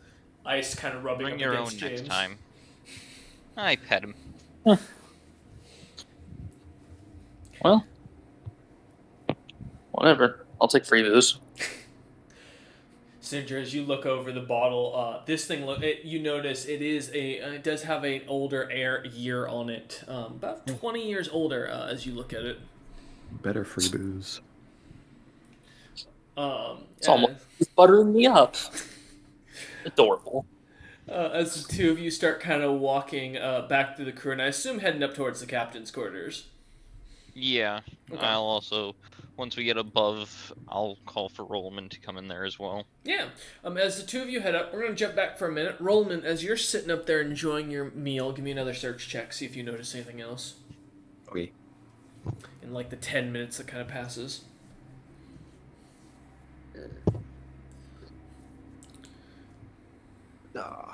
Oh. With that roll, you suddenly Okay. see Lord Zebril in the background, just flying next door. Oh no. Just hanging out, having Eldritch. a good time as he flies Eldritch by. roll. Exactly. 22. 22. As you continue to keep your eyes out on the skies, kind of watching for anything that could be dangerous, you see a bunch of giant, like trout-like fish with massive wings. All of them, many of them large. Almost a school, though, of like 300 of them seem to flutter over ahead of you, or way above your ship in the clouds above, as many of them kind of seem to pass over. One drop seems to hit something and comes cascading down onto the deck, flaps about for a few seconds before it stops moving. Free food! What was it? What did it hit? You didn't see. It seemed to hit something, though, you'd guess, because it just suddenly came careening out of the sky. Ominous. But otherwise, nothing else catches your attention. Well, I grab the fish and I go bring it to the chef. All right. So you come down. This thing is, by the way, large. So as you go to grab it, what's your strength, Roman?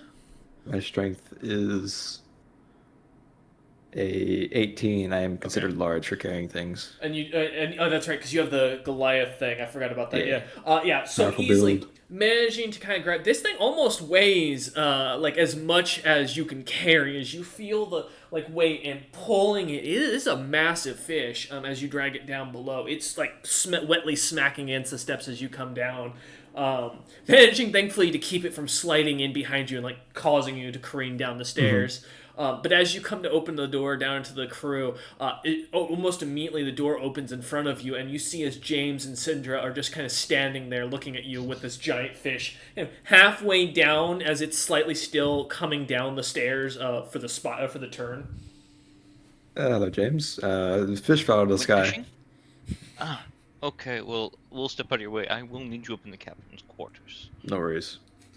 Keep an eye out. There might be... This fell out of the sky for no reason. Don't know why. I'm gonna look at the fish. Let's roll and drag Does it by. look... Uh-huh. Yeah. What's the injury on it look like? me a If it medicine died check. from hitting Or something. heal check, rather. Yeah. Okay. See if you can tell what killed the poor creature. Blunt trauma. Yeah, rolls in that one. Yeah, so blunt trauma. Oh, 13. yeah, really had hoped. As you look, as Roland kind of starts walking past you, dragging it through the crew quarter, you see this skull. The head of it is slightly caved in, and looks to be slightly thin. By the size of it, you'd guesstimate it probably ran into another of its kind that had a stronger back end, or maybe a bony back end. And well, at high speeds, colliding does not go well. Free food.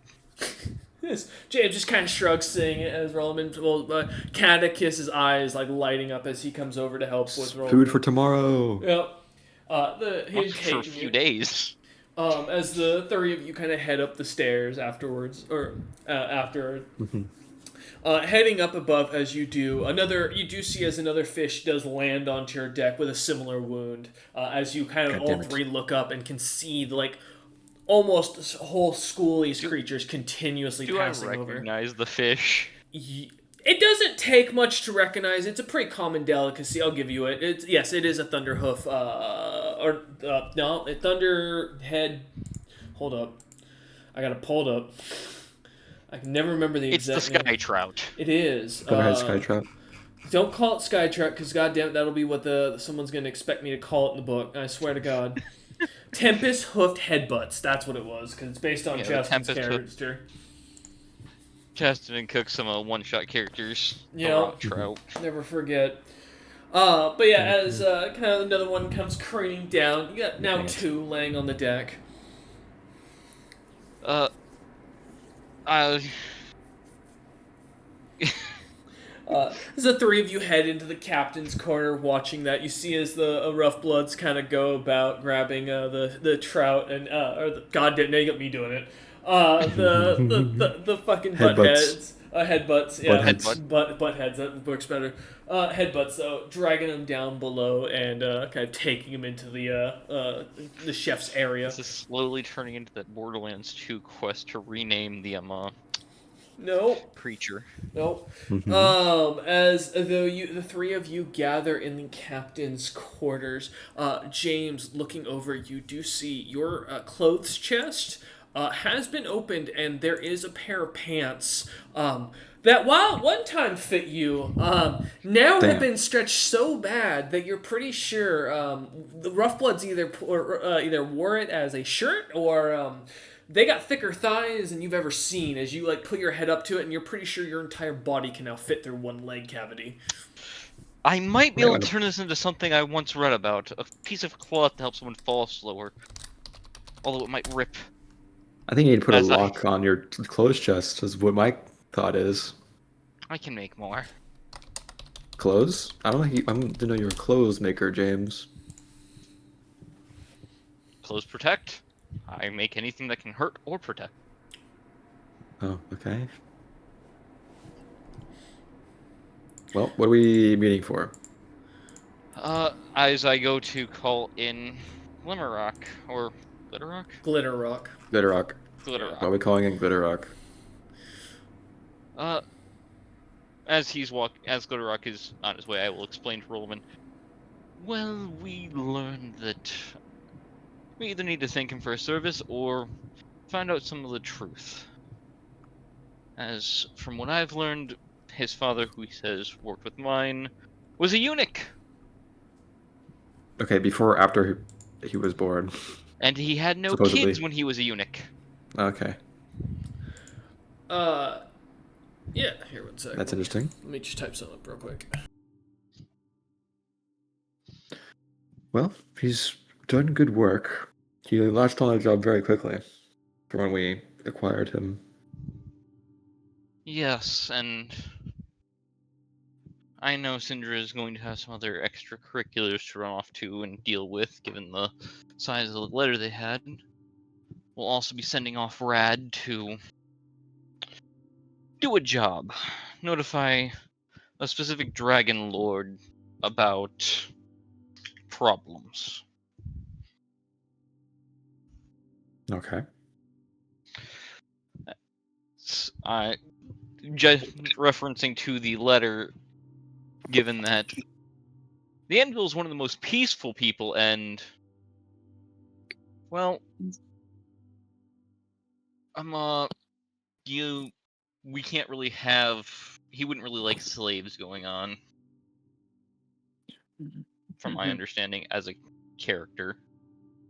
Well, we So- do know that the descriptions that the Pyrus gives is sometimes not always accurate. Mm-hmm. That's true. I am curious. I get that's the plan now. What's your plan for the giant monster outside the ship? What? James, Syndra, and Rolliman, as Syndra says that, and as James responds, you suddenly hear the loud explosion coming from the west of you, where Brightbee's ship was floating. Uh-oh. Yeah. So, reminder, as I realized in the background, those fish don't fly that low unless they're being hunted by something. Second Cool. thing, big magic, situations always attract big monsters. And as I learned with the roll, every powerful and apex monster hunts these fish. All of them. Oh, cool. So it Does could this be ship You're have gonna get cloaking? low. it could be literally anything following us right now. Does this ship have cloaking? I forget. What are the upgrades the ship has? Ed, Get out of here. We don't have that one yet. We're supposed to go to Zebrals to get that.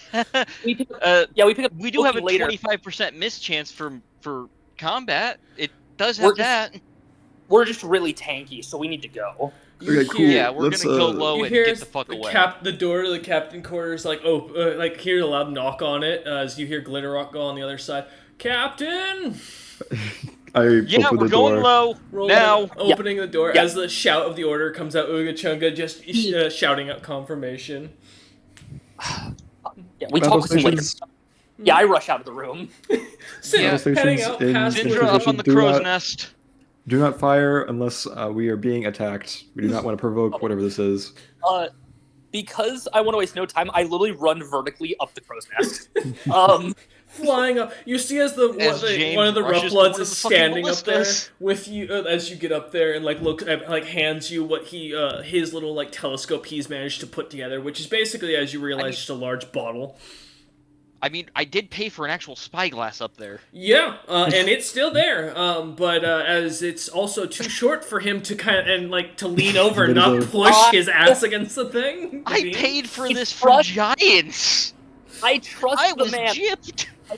I used the large bottle. I trust the man. As you look on, give me a search check as you do. Rollman, as you start shouting out orders, the crew seems to jump from below deck and starts moving. The cannon doors beginning to open as cannons are rolled out. I repeat, do not engage unless we are being attacked. You hear confirmations given as orders are shouted out. Glitter Rock passing on your commands down below deck as basically the crew begins to wait. And you hear Glitter Rock kind of shout up. Also, what'd you get? 33. Holy shit. Well, Cinder's going to see exactly what Glitter Rock's about to say as Glitter Rock shouts up to Rollman and James and goes, I didn't even see it, and I watched the ship explode as Syndra looks on, and there is nothing but a falling ship that is just collapsing, and what you see as what originally was only like a 300 school of these fish, there's probably like thousands of them right above or right in the cloud line, basically like going in and out of it. What air creature do I know that is invisible? Oh, I already know what it is. Is in the sky. Give me a knowledge nature, but Syndra's got an idea. Knowledge what? Knowledge nature or survival. Knowledge nature. It's Mary Tail. It's fucking Mary Tail! Is that good or bad, Justin? It drinks blood. Oh, well, we have blood, Kind of so that's fucked bad. I think Mary Tail's 21. It's the giant air elemental. Fucking Nature. 21 knowledge nature. All right. Or it's the storm. It's one of those two. I am the storm that is approaching. If it's the storm, we're fucked. Like, I'm sorry. It's the great storm duck. I wish. That'd be really funny. Dude, Wow. right? It's fucking... After all this time. You watch on as Syndra to you, or Hora, it is not, as you do not recognize, or you have not seen this creature before. However, I will say, as Syndra shouts down that she thinks it's the air elemental, something catches your attention, Rollman, that you remember with that knowledge nature. That giant fucking rock destroyed multiple pirate ships and kept trying to attack you lot, and it also showed up the last time you saw a bunch of these flying trout showing up. Don't tell me the fucking rock can turn invisible now. As Syndra's looking for a big bird. As Syndra's eyes looking about the sky, still not seeing anything, Rollman, that's the first creature that comes to mind, is the massive rock. I try and look out of the corner of my eye, try and see the future of it attacking us, perhaps. All right. And get an idea of it that way. Give me a fortitude save and then a will save. Okay. Fortitude.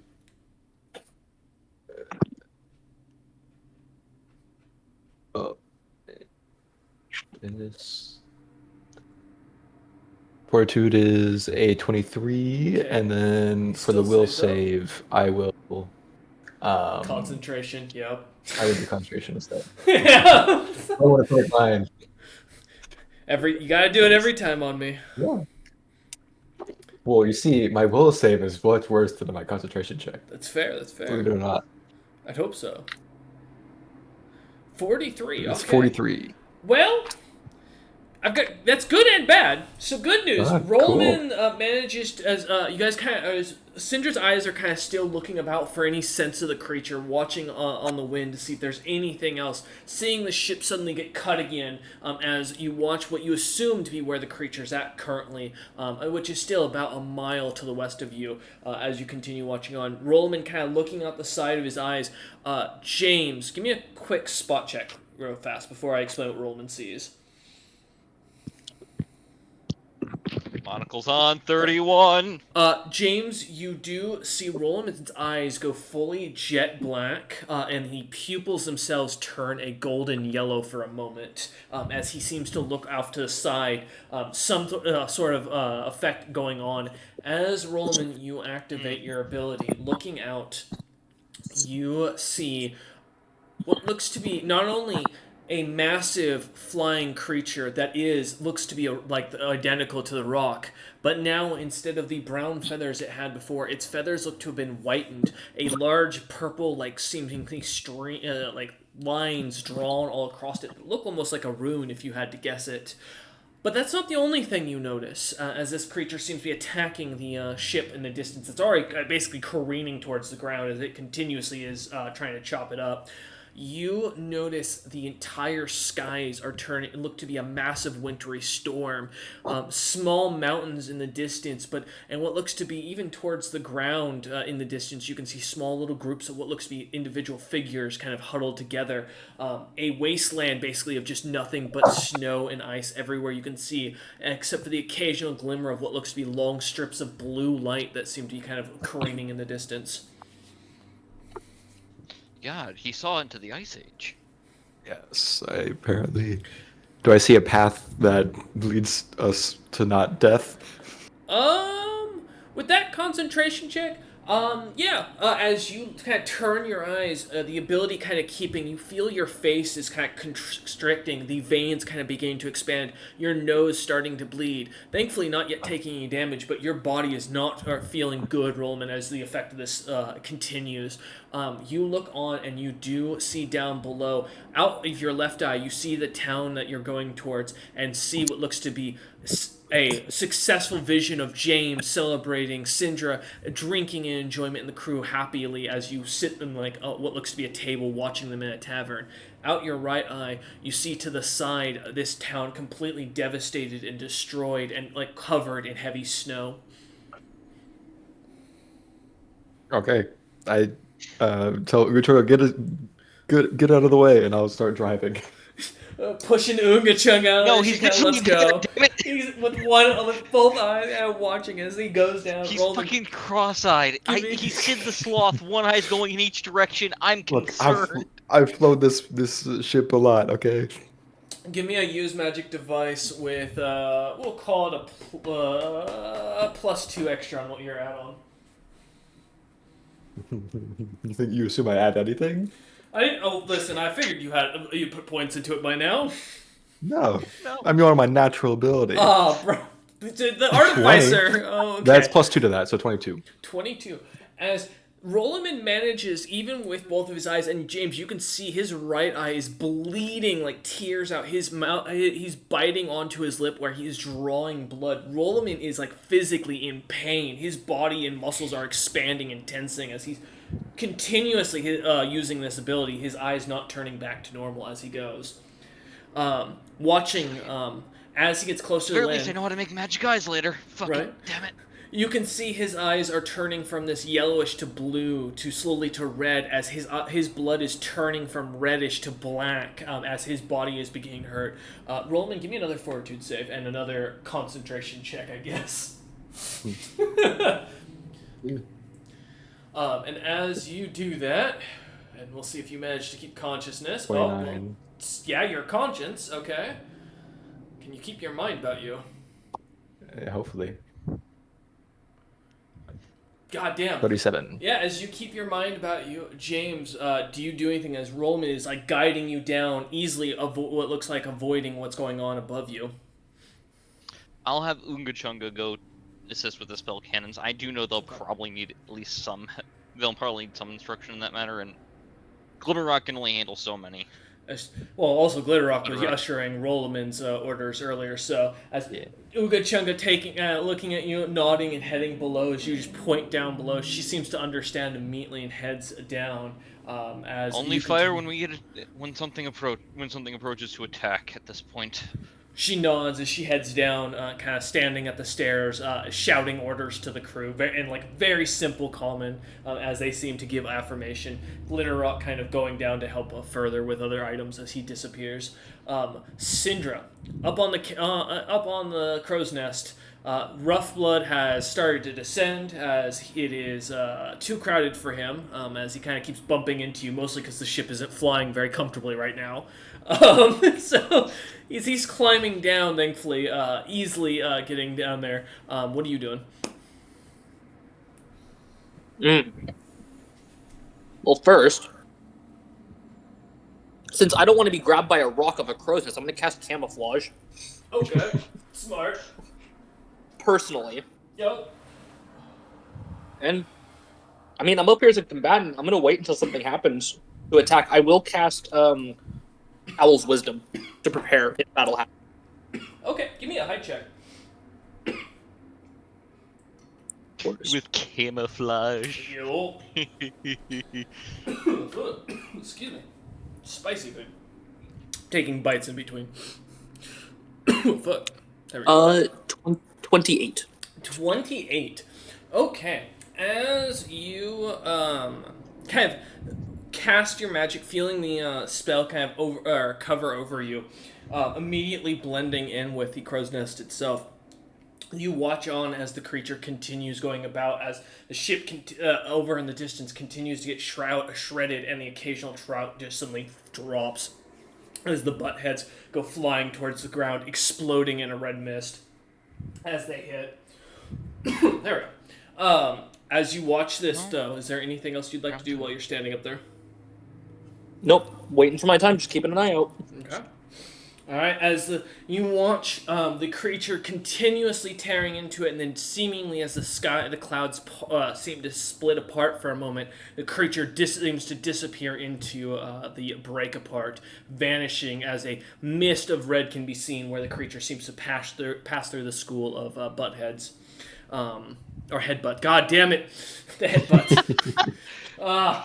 As you continue heading down towards the ground at quick speed, finally managing to hit the ground as you do. I mean, kind of scudding into the ground as the ship comes to a stop.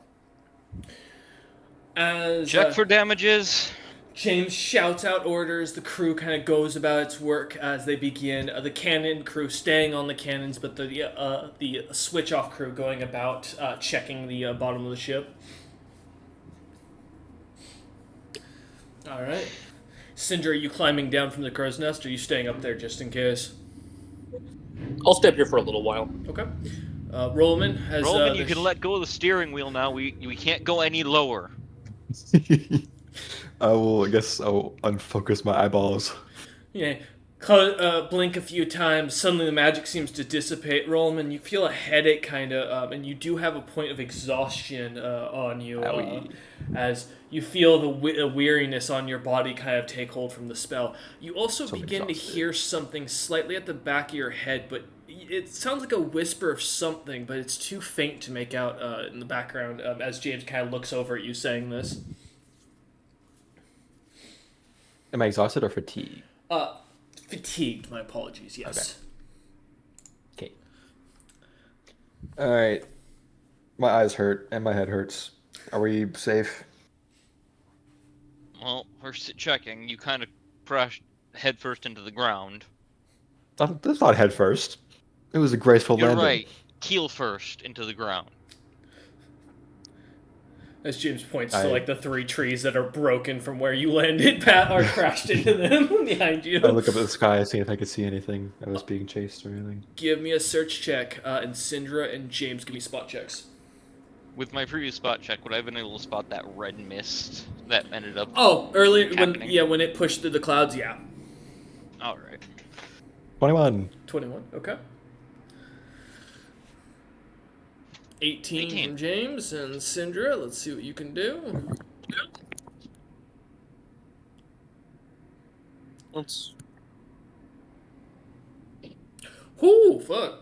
Alright, as the three of you kind of look up watching, Rollman and, James, Rollman, James, and Syndra, as you look up, you do watch as the sky parts once more as the thing seems to come through. Though still invisible, the clouds seem to break apart wherever the creature flies through.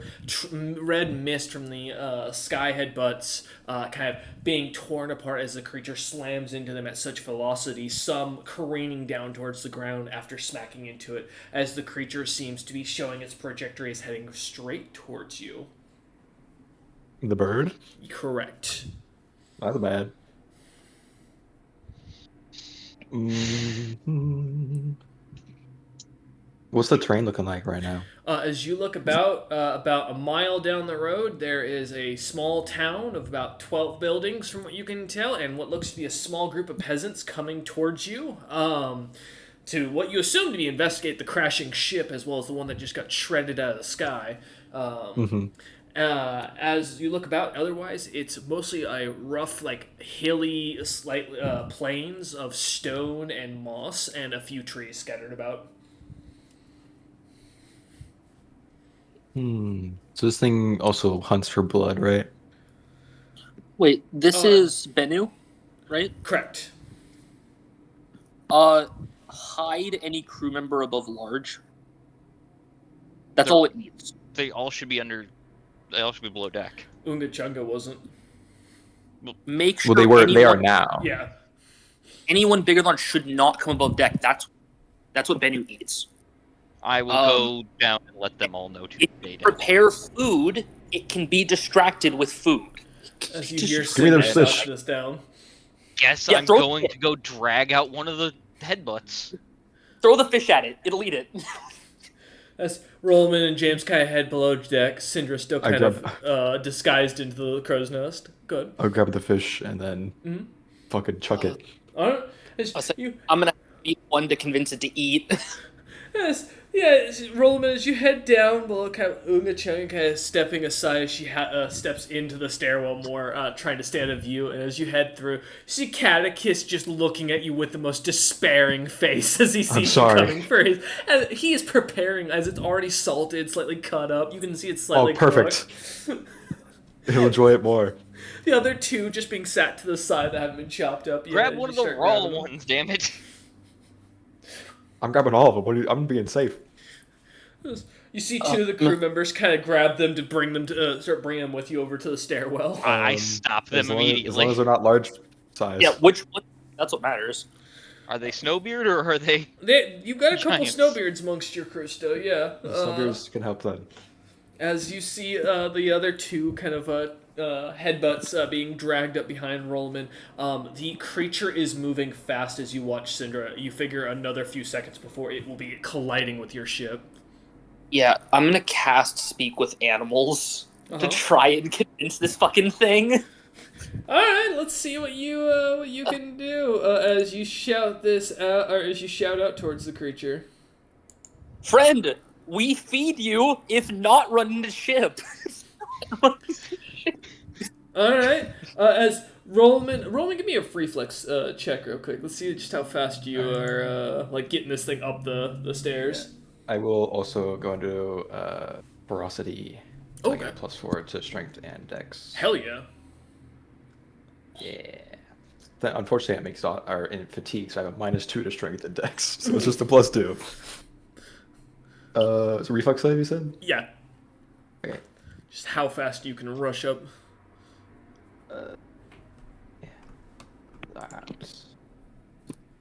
Yeah.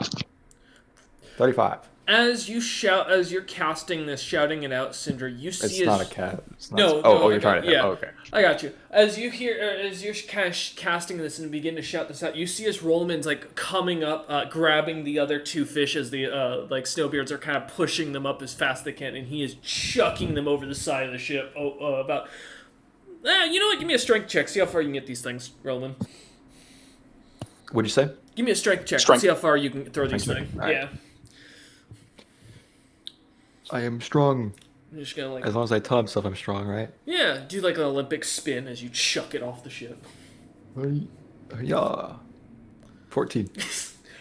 He chucks the first one off, and it goes about 30 or so feet. The second one goes about 35 feet, and the third one goes about 30 feet, and they kind of land about roughly there. As They're you nice in a pile. yeah, as you shout this out, kind of, the creature seems to not even, as you watch Syndra, there's no sense of the creature's acknowledgement as its trajectory only seems to slightly tweak as it slams into the ground where Roland dropped the fish and takes off with saying, crying out in its, I guess, in animal language, yeah, we'll call it, as it goes, "Weak, always sacrifice," and flies off into the sky, vanishing into the call us clouds. whatever it wants and it fucks off. I don't care.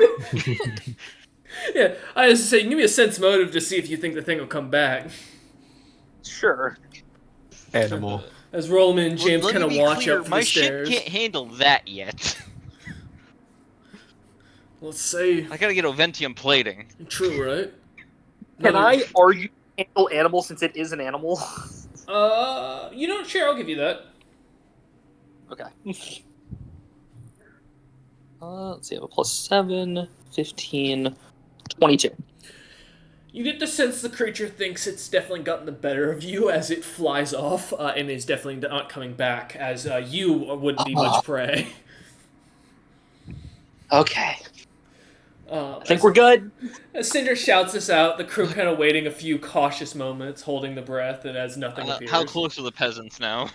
Well, after watching that, as Cinder and Are they running Roland away can again? see over towards it, yeah, they've stopped and aren't moving any closer. They've kind of, not made it very far from where you last saw them.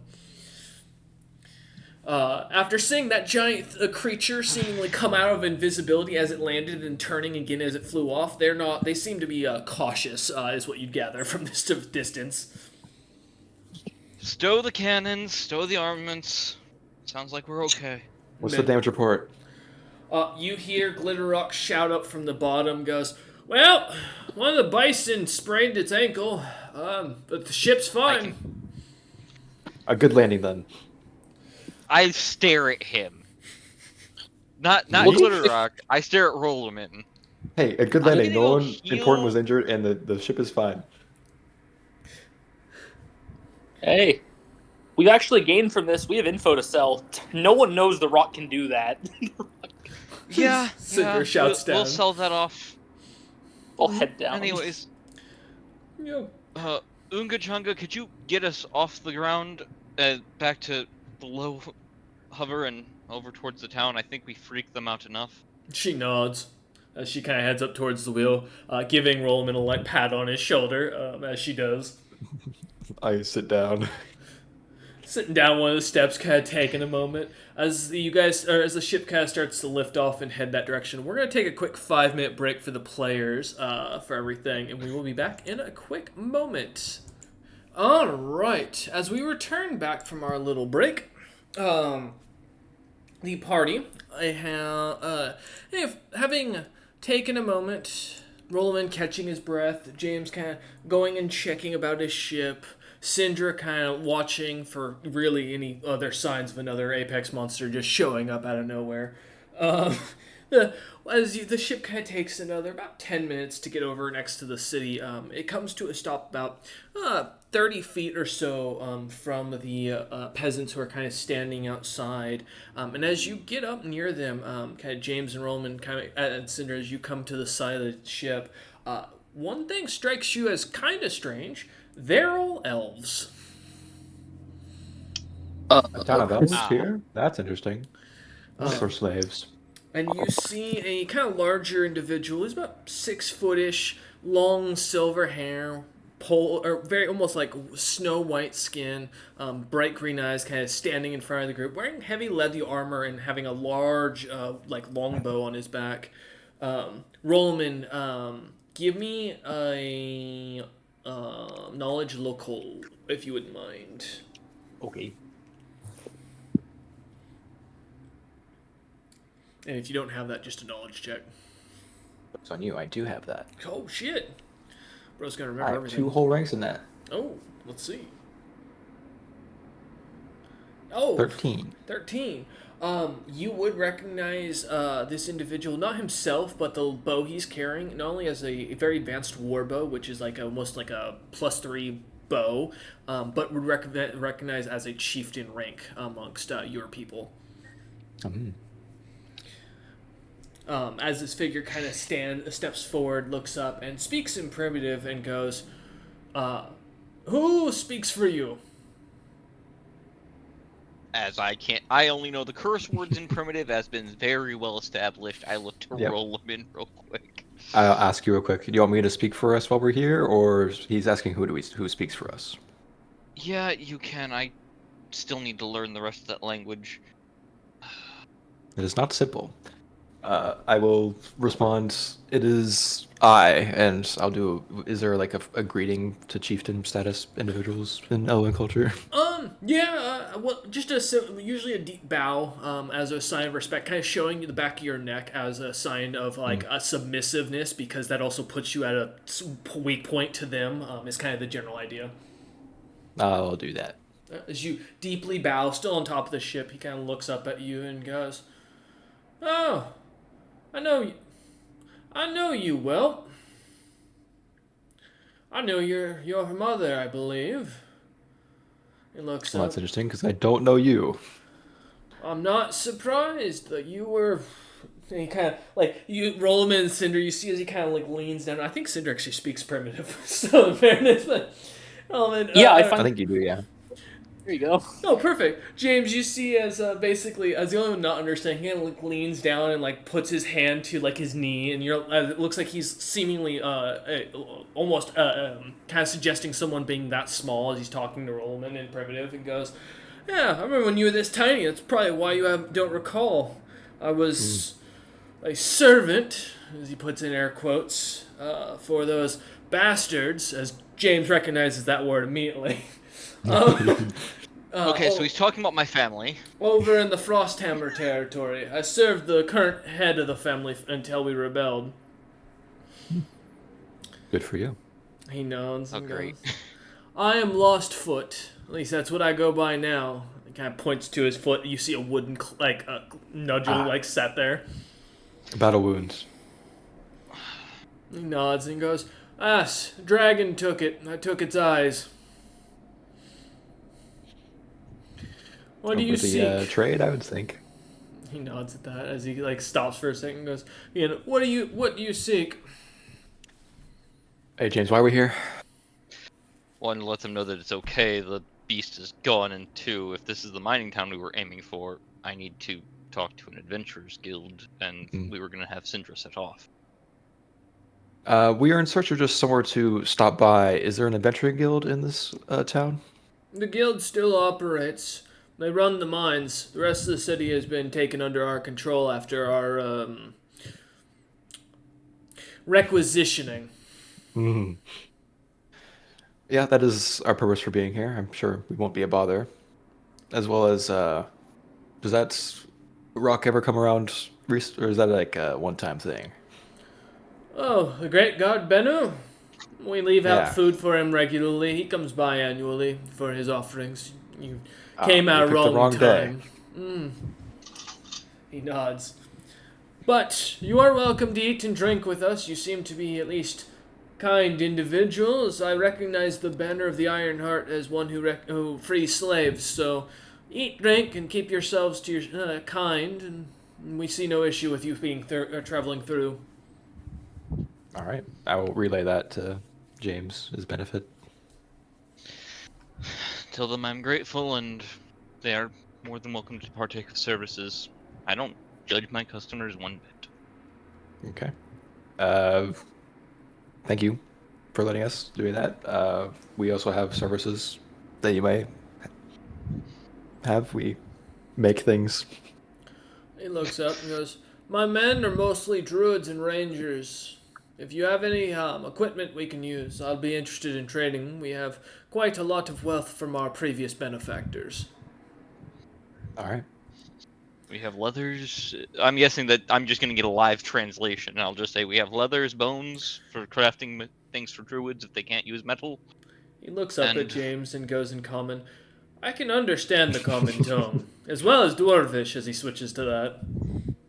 Oh, that makes this so much easier. Yes, I have goods for all. I don't discriminate. I didn't think you did. We've heard tales of Rolamin as he continues in Dwarvish. In every territory we've visited before we came through here and liberated this town. But see yourselves fed and well drank while you're here. I run the inn. As he bows deeply and goes, I am Sir Lostfoot in the Dwarvish language, formerly a Bedapa of the Frosthammer family. Impressive. Ah. I thank you for serving the house that my ex-clan is under, and I thank you for your kindness and hospitality. He nods and goes, we could not turn down one who serves the true queen regardless if we wanted to, as he smiles and kind of like turns, and the men start to head back towards the town as he seems to give an order in primitive to return. Those wordings bother me in ways I will deal with in therapy when I find No, a fucking no, it's therapist. fine. These are good people. I like these people. Cinder just like not like smiling and nodding along, given like the, yeah, we should go and hang out. Yeah. I like these people. They're very nice.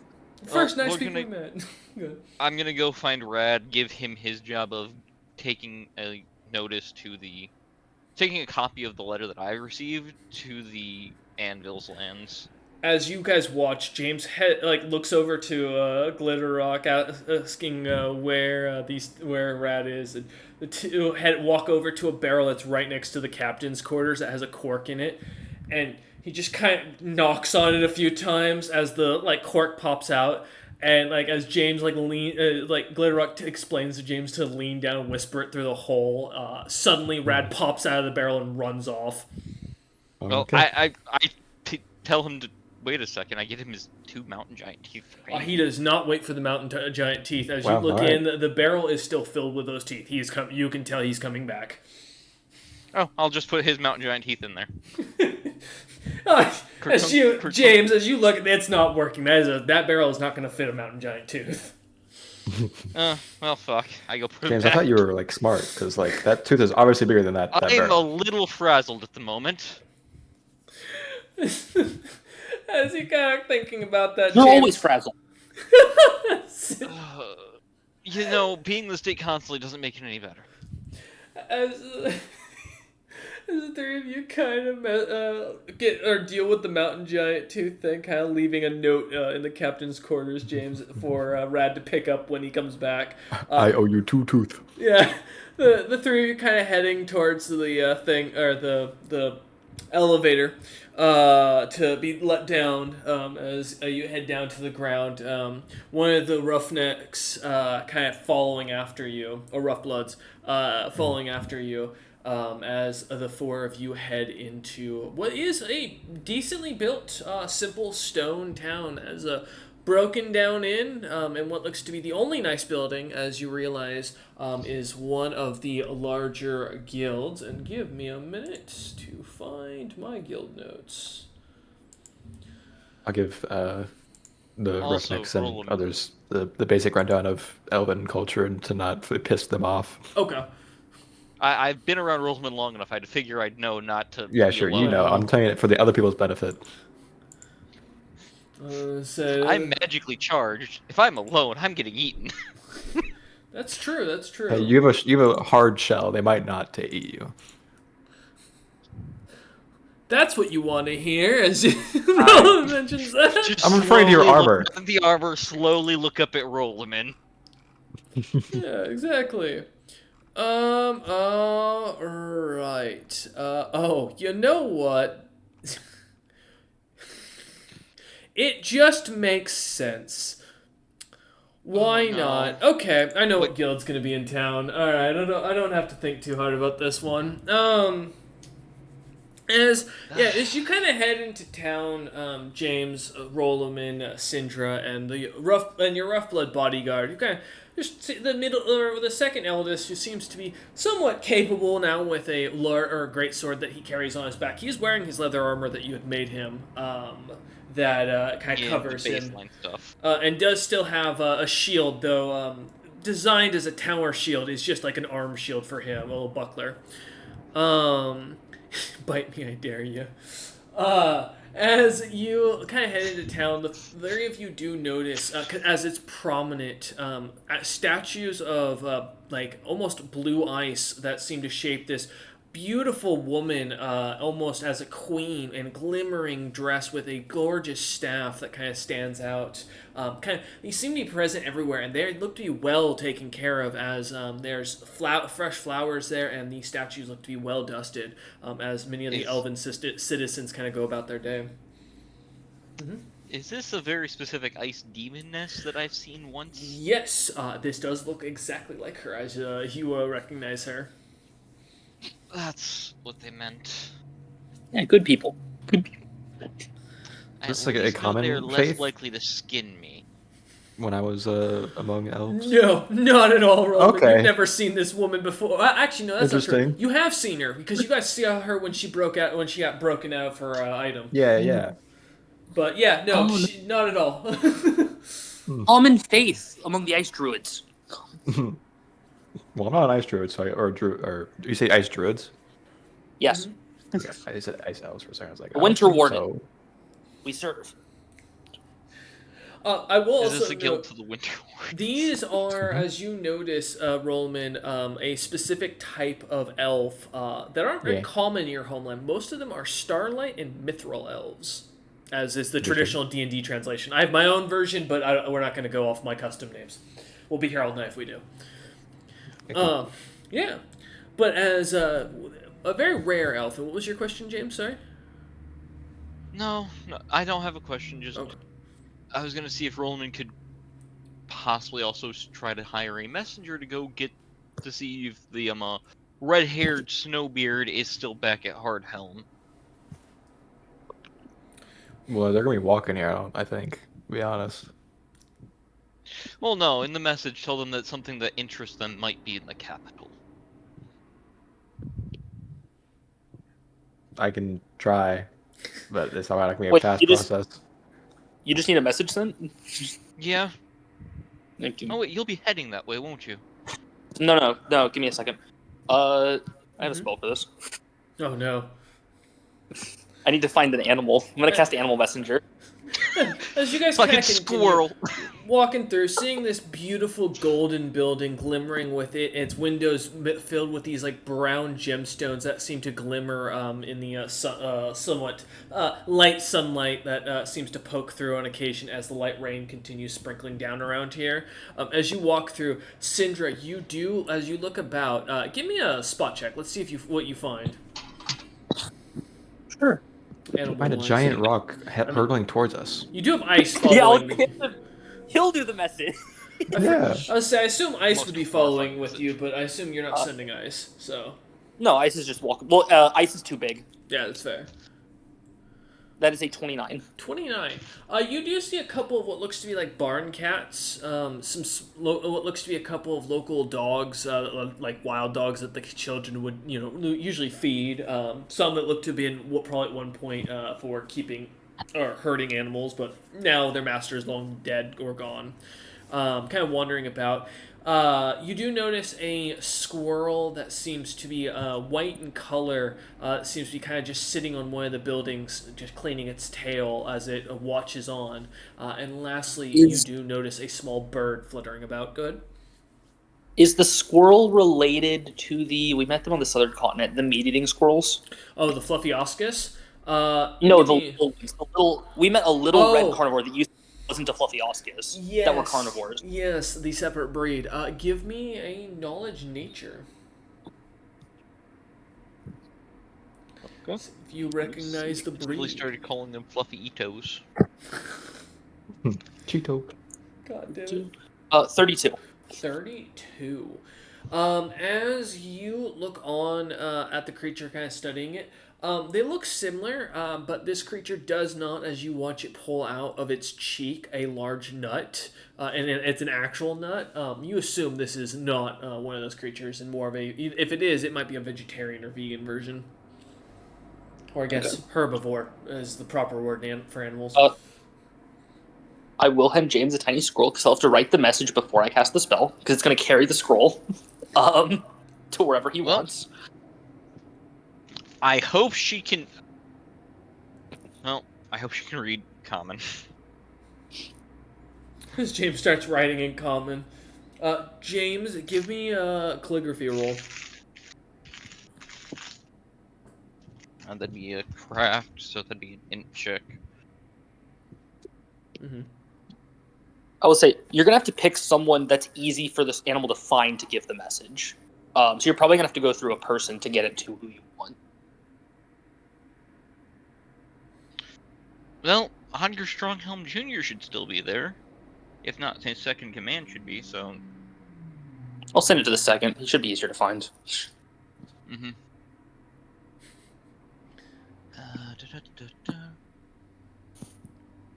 See what James can roll.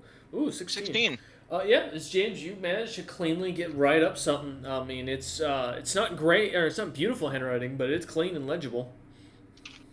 It looks like... It doesn't look like I spent hours practicing this at a desk. It's just quick jottings. Mm-hmm. And That are so what nice are you enough. writing down, and who are you sending it to? Message for the red-haired snowbeard. Okay. Something of your interest should be in the capital. Okay. And then you're sending that to the second in command to Odger Jr.? Yeah, to the second in command, the first mate of the Iron Warden. Okay. As you kind of write the message and then roll it back up, handing it to Syndra. Syndra, you're going to cast the spell? First, I add to the thing, second in command, please pass this off to the red-haired. Syndra kind of unravels it, corrects it, and rolls it back as up. the letter is coming to you, because I don't know where they are. Yeah, right. Okay. And then I'll go on the bird. Okay. And is there a save, or is it just... No. Okay, perfect. It's just little guy is going to carry this message. You've been commandeered. As you cast a spell, the bird kind of flutters down, its white feathers kind of pluming up as it lands. So you kind of tie the thing onto its leg. I tie it and I feed it because that's a requirement of the spell, and then he can go. Handing it a piece of the dragon meat that you had from Catechus, as the creature flutters off as it culps it down and goes immediately towards the direction of Hardhelm. All right, job done. Yeah, I'll have to probably write a few more letters, but first we should post a job to send them. As you look about, James, I will note, you do see what looks to be the large guild, and as you read in Dwarvish, it reads Chocolate Magi. Oh. There's an inn beside it that, while it looks a little run down, you do see inside, you do recognize the chieftain from earlier, Lostfoot. Mm-hmm. Yeah. Oh, I'm going into the guild. I have a job to post. All right. A rival caster guild of my people. Right. Roland, what was that? I asked like, what are the chocolate magi? Oh yeah. So give me a knowledge history, if you wouldn't mind. See if you know if you recognize them. I think Cinder's going to tell me this regardless. Watch out for roll. True. Don't eat any chocolate while you're in here. Trust me. Okay. 21. So the Chocolate Magi are actually a really notable guild, pretty much globally, for your knowledge, Rollman. From your perspective, you'd know them best as mages that would travel through your homelands and kidnap young elven children for horrible experiments to turn them into like candy soldiers. And I do mean that literally. They would return as like physically made of candy. Their organs would be like syrupy and like made of hard candies. It was horrific. These guys are, from your homeland, just one of the worst plagues of that could exist. There might be none of them alive in there. As Rollman looks at the thing, recognizing it suddenly, as the three of you are kind of still walking in that direction. Is That's the only guild Beware. in town, right? Yeah. Yes. Beware the chocolate prison. They'll try to catch you. Cinder looks I at second you. that, I guess. And James, as you're hearing this, as you're walking up, this is taking the full courage out of you as you get closer to these doors. If I open this and Granny Apple walks out, I'm just leaving the city. I shall lead. As you kind of stand at the door, Cinder, as you kind of take a moment, contemplate saying this out loud, Cinder kind of leans forward and pushes the door open, pushing past you. Immediately, as you open up into what looks to be a pocket dimension that is expanded out into this beautiful and golden, glimmering fucking guild hall. Ruby tiles, like actually carved out of gemstones onto the floor that you are stepping onto. Golden fountains with chocolate just raining down. Large knights made of solid chocolate kind of standing to either side. And what looks to be a reception desk with a young-looking Snowbeard and that has a brown beard but very bright blue eyes kind of sits there. His staff made of solid chocolate kind of leaning up against the table as he looks over at you not coming in and goes, "Oh, I don't get many visitors." Well, I'm here to post a job, and a little shocked that there's a guild outpost for the chocolate mages. Oh, Here. yeah, we're brand new. We just got started up in the territories. We had a little bit of a dispute in Dragon's Crown. Turned one of Movasi's children into a solid chocolate bar. Didn't go over too well. As he kind of like I can taps some see how that paper. would upset him. No, not a very kind or forgiving ruler, that dragon. He kind of puts the papers away as he, after like straightening them up. He goes, But on to business. I need to hire at least, James quickly counts out, 3 messengers to, well, take messages to nobility. Sure, we have members of the guild that can do it. It'll cost you a gold piece a piece. If it's anything more than a year, it'll be 10 gold pieces. But beyond that, yeah, we have couriers. Alright. Messages shouldn't take too long. I will have them written up, and Oh, I am... please, we have a room. As he kind of like ushers his hand to the side, and suddenly a chocolate door appears, breaking through the stone, like beautiful stone wall, and just seems to morph into it, opening up to a room, and goes, I am very... Merchant smile! Merchant smile! just goes, So "Feel with free." that, I was gonna say, can I size up if they're a chocolate majors or receptionist? I'm guessing they are. I mean, he did just casually just change this pocket dimension at will, yes. I'm sizing up why this chaotic evil person is being so nice. Give me a sense motive. Money. Roman just like looking at him like, oh, this guy's greedy. He has to be. Okay. 23. Yeah, Roman's hit it pretty heavily on the head. As you're looking around, this place probably costs a lot of money to maintain, and the town looking like it's been conquested recently probably isn't getting a lot of business. So Yeah, people also hate this mage guild. yeah, the elves don't seem probably wouldn't be doing business given what Roman said. Should I pay for expedited services, you think? I don't That'd care. help your situation. But as he kind of looks at you, after morphing the door, he kind of waves his hand over there and goes, "Feel free to use our facilities if you wish. We have them open for merchants and guild members that seek privacy as just an in case of thing. If you are uncomfortable, we understand, but the offer still stands. If you are hungry," as he waves his hand to the other side, the door appears and opens up to a massive feasting hall where you can see hundreds of different like individuals in different types of robes and gear, all chocolate themed, kind of sitting and eating what looks to be a beautiful meaty feast that's being cooked that you can smell kind of emanating from the Damn, I room. thought that'll be chocolate. No. And he kind of looks at you and goes, "Feel free. Oh, and if you'd like to register, we do also take new adventure registers. We've had a member that just recently joined us from far distance. So if you have an adventuring card, we will also honor any memberships from other guilds." Currently, no, but we will deal with that another time. He nods I as he will slides the write the paper over letters for and you. bring them. Mm-hmm. I will write the letters and bring them back a little bit later today. Nods and goes, "Pay when you return, if you don't mind. I don't want your money waiting for us with an expectation in case you die or anything else should happen." You're reading a script. Yes. Okay. I As was he just nods, kind of pushing Hey, the little hey, I didn't ask cards that question. away. I respect the honesty. Kind of pushes little thumb cards forward as he holds it out. No, I don't have a script. If that's out of character, no, I'm fully just No, that making was this out. up. That was out of. Oh, That was relevant inner thought asking the Oh. DM, does he have a script? Not relevant asking or me asking you. Because sorry, my James bad. is very uncomfortable trusting the chaotic evil that is the chocolate mages. No. But as he kind of Uh, like slides the paper towards you and like what looks to be in like a form of a scroll with rollers on it, so that way you can fill it out. Kind of looks at you and goes, "Whenever you return."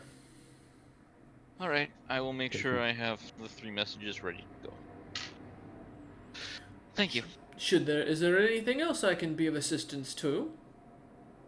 Not for me. Roland, if you'd like to register as an adventurer, here's one place you can. I'll do it another time. I'm really busy. And also fatigued. I'm fatigued. That's my excuse. Looks over at Rollman, just kind of the guy shrugs. He looks back over at Sindra and goes, "Can I help you with anything?" You might want to help him with something because otherwise he's gonna get pissed because you You some of these know, things for no reason. surprisingly, probably. He kind of raises a slight eyebrow, and the beard brush, or the bushy brown beard, kind of slightly wiggling as it does.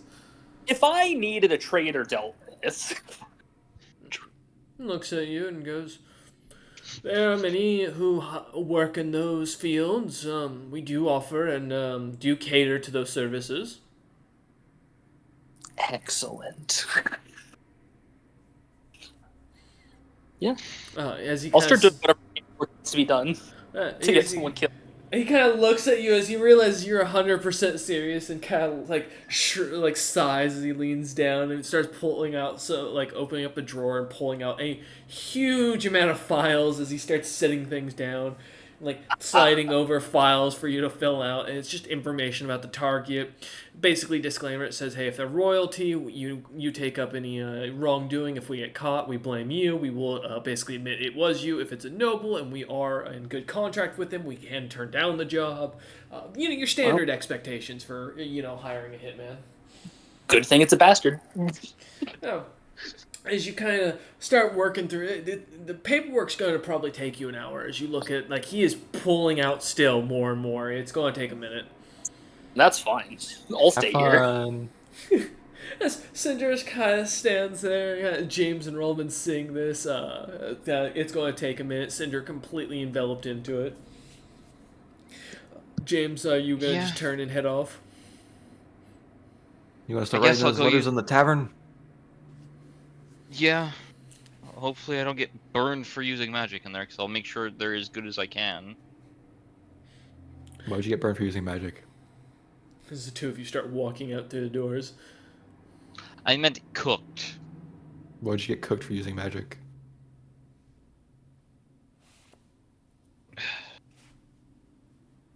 Roland, we're in a town full of what?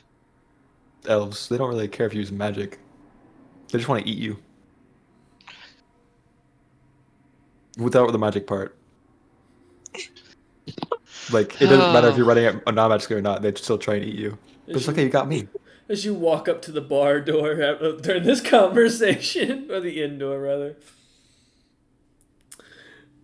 Well, I opened the door. And Roland just says this, kind of smiling at James, cutting the conversation at that as he pushes the door. Look, the chances are low, okay? Yeah.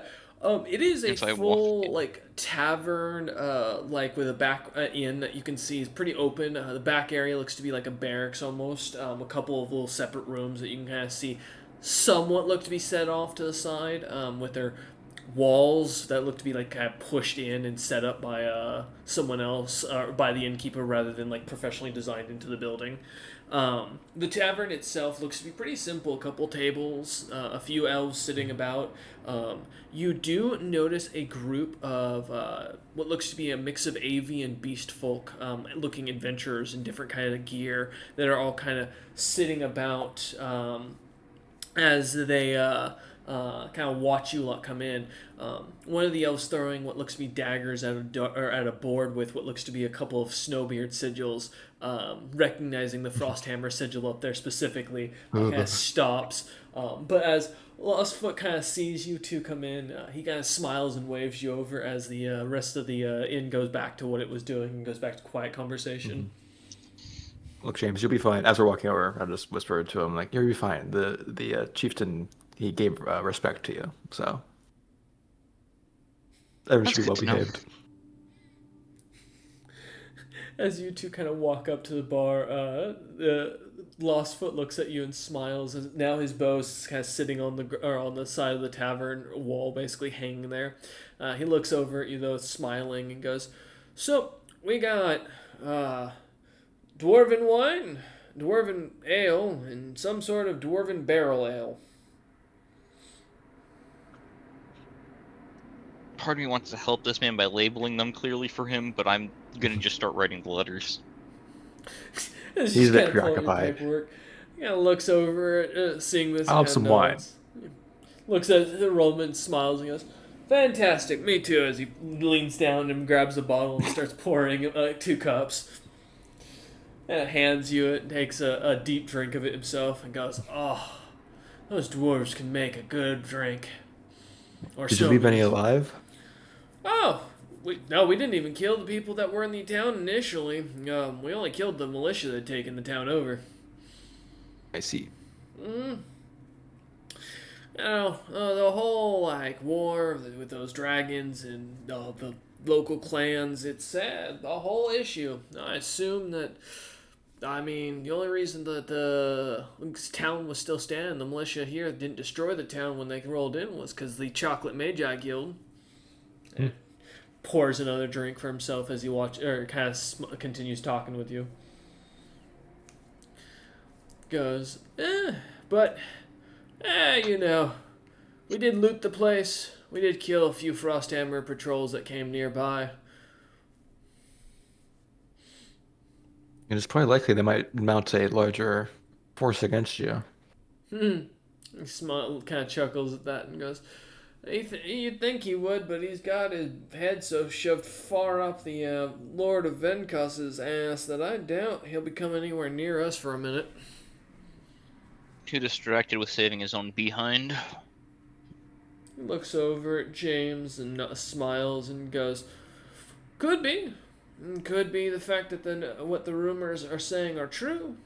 Who knows?" Well, do you intend to just hold this place or move out eventually? We're planning to move on. There's a town called Hardhelm that's been spreading word of accepting all types of people. Figured we'd take our work up there as some guardsmen. James will smile. Ah, my territory. Yeah, you're a lord. Really look it. Your lord, I am the Grand Knight of the First Queen herself. I forgot to introduce myself fully. I am James. James Ironheart. He nods and goes, "Name's Lostfoot. Like, you can call me Chief Lostfoot. Chief Foot, just don't call me Feet." You only lost one, not both. Exactly, and it's bad luck. He gives a light chuckle at that. As I will write up the letters to House Grloken. One to go to Treasure Horn, notifying them ahead of time that Eider says he will not be returning. And what was the third one I sent him off to? Checking here. No, take your time. Well, when you make your way over there, just give out my name. I endorse you. You should have no issues. Looks at you and goes, "Oh, are you known over there?" Well, wherever James is known, tend to follow suit. Oh, so you're fully sticking with this gimmick that he's the lord of a town, a stronghold. Kind of Oh, looks. we did take it. Uh-huh. Next, you're gonna tell me you're the one responsible for killing Odger Stronghelm as he kind of turns and pours a drink for another customer, kind of standing off to the side. Well, that's what the stories say. Drink. As you take a drink, it's fruity, it's sweet, and it's got a good strength to it. Give me a fortitude save. Okay. Where's Ganapool Harbor again?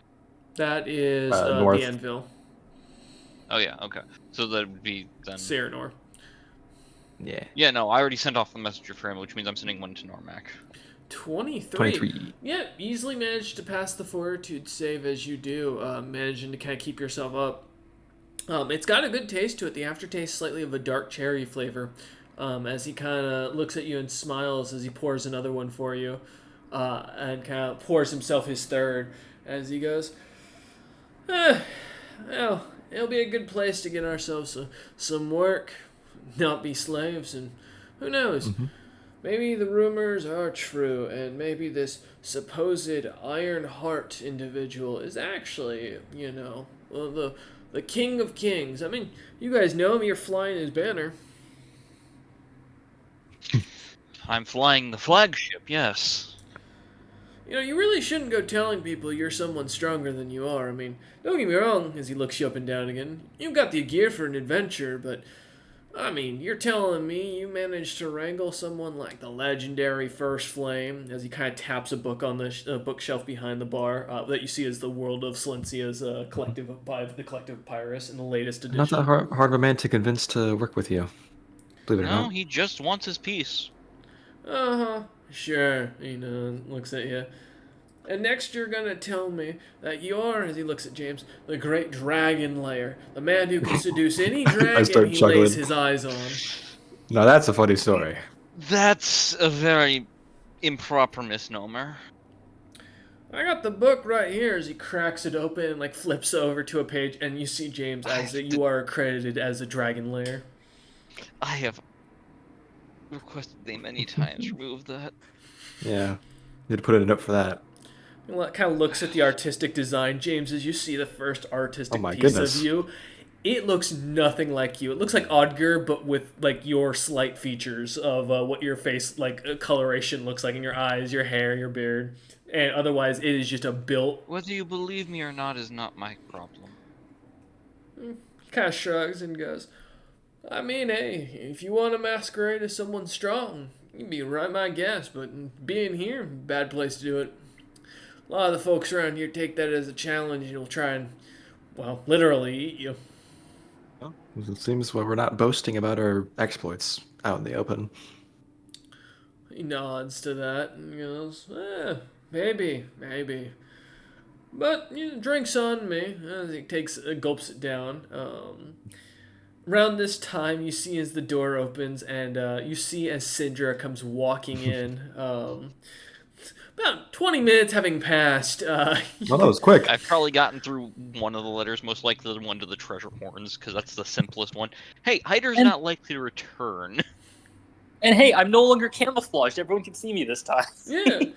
As Syndra walks over to the bar and he kind of looks Syndra up and down and goes, pours one of the darker casks, or one of the casks of ale into a glass as he pours it and pushes it over towards Syndra as they walk in.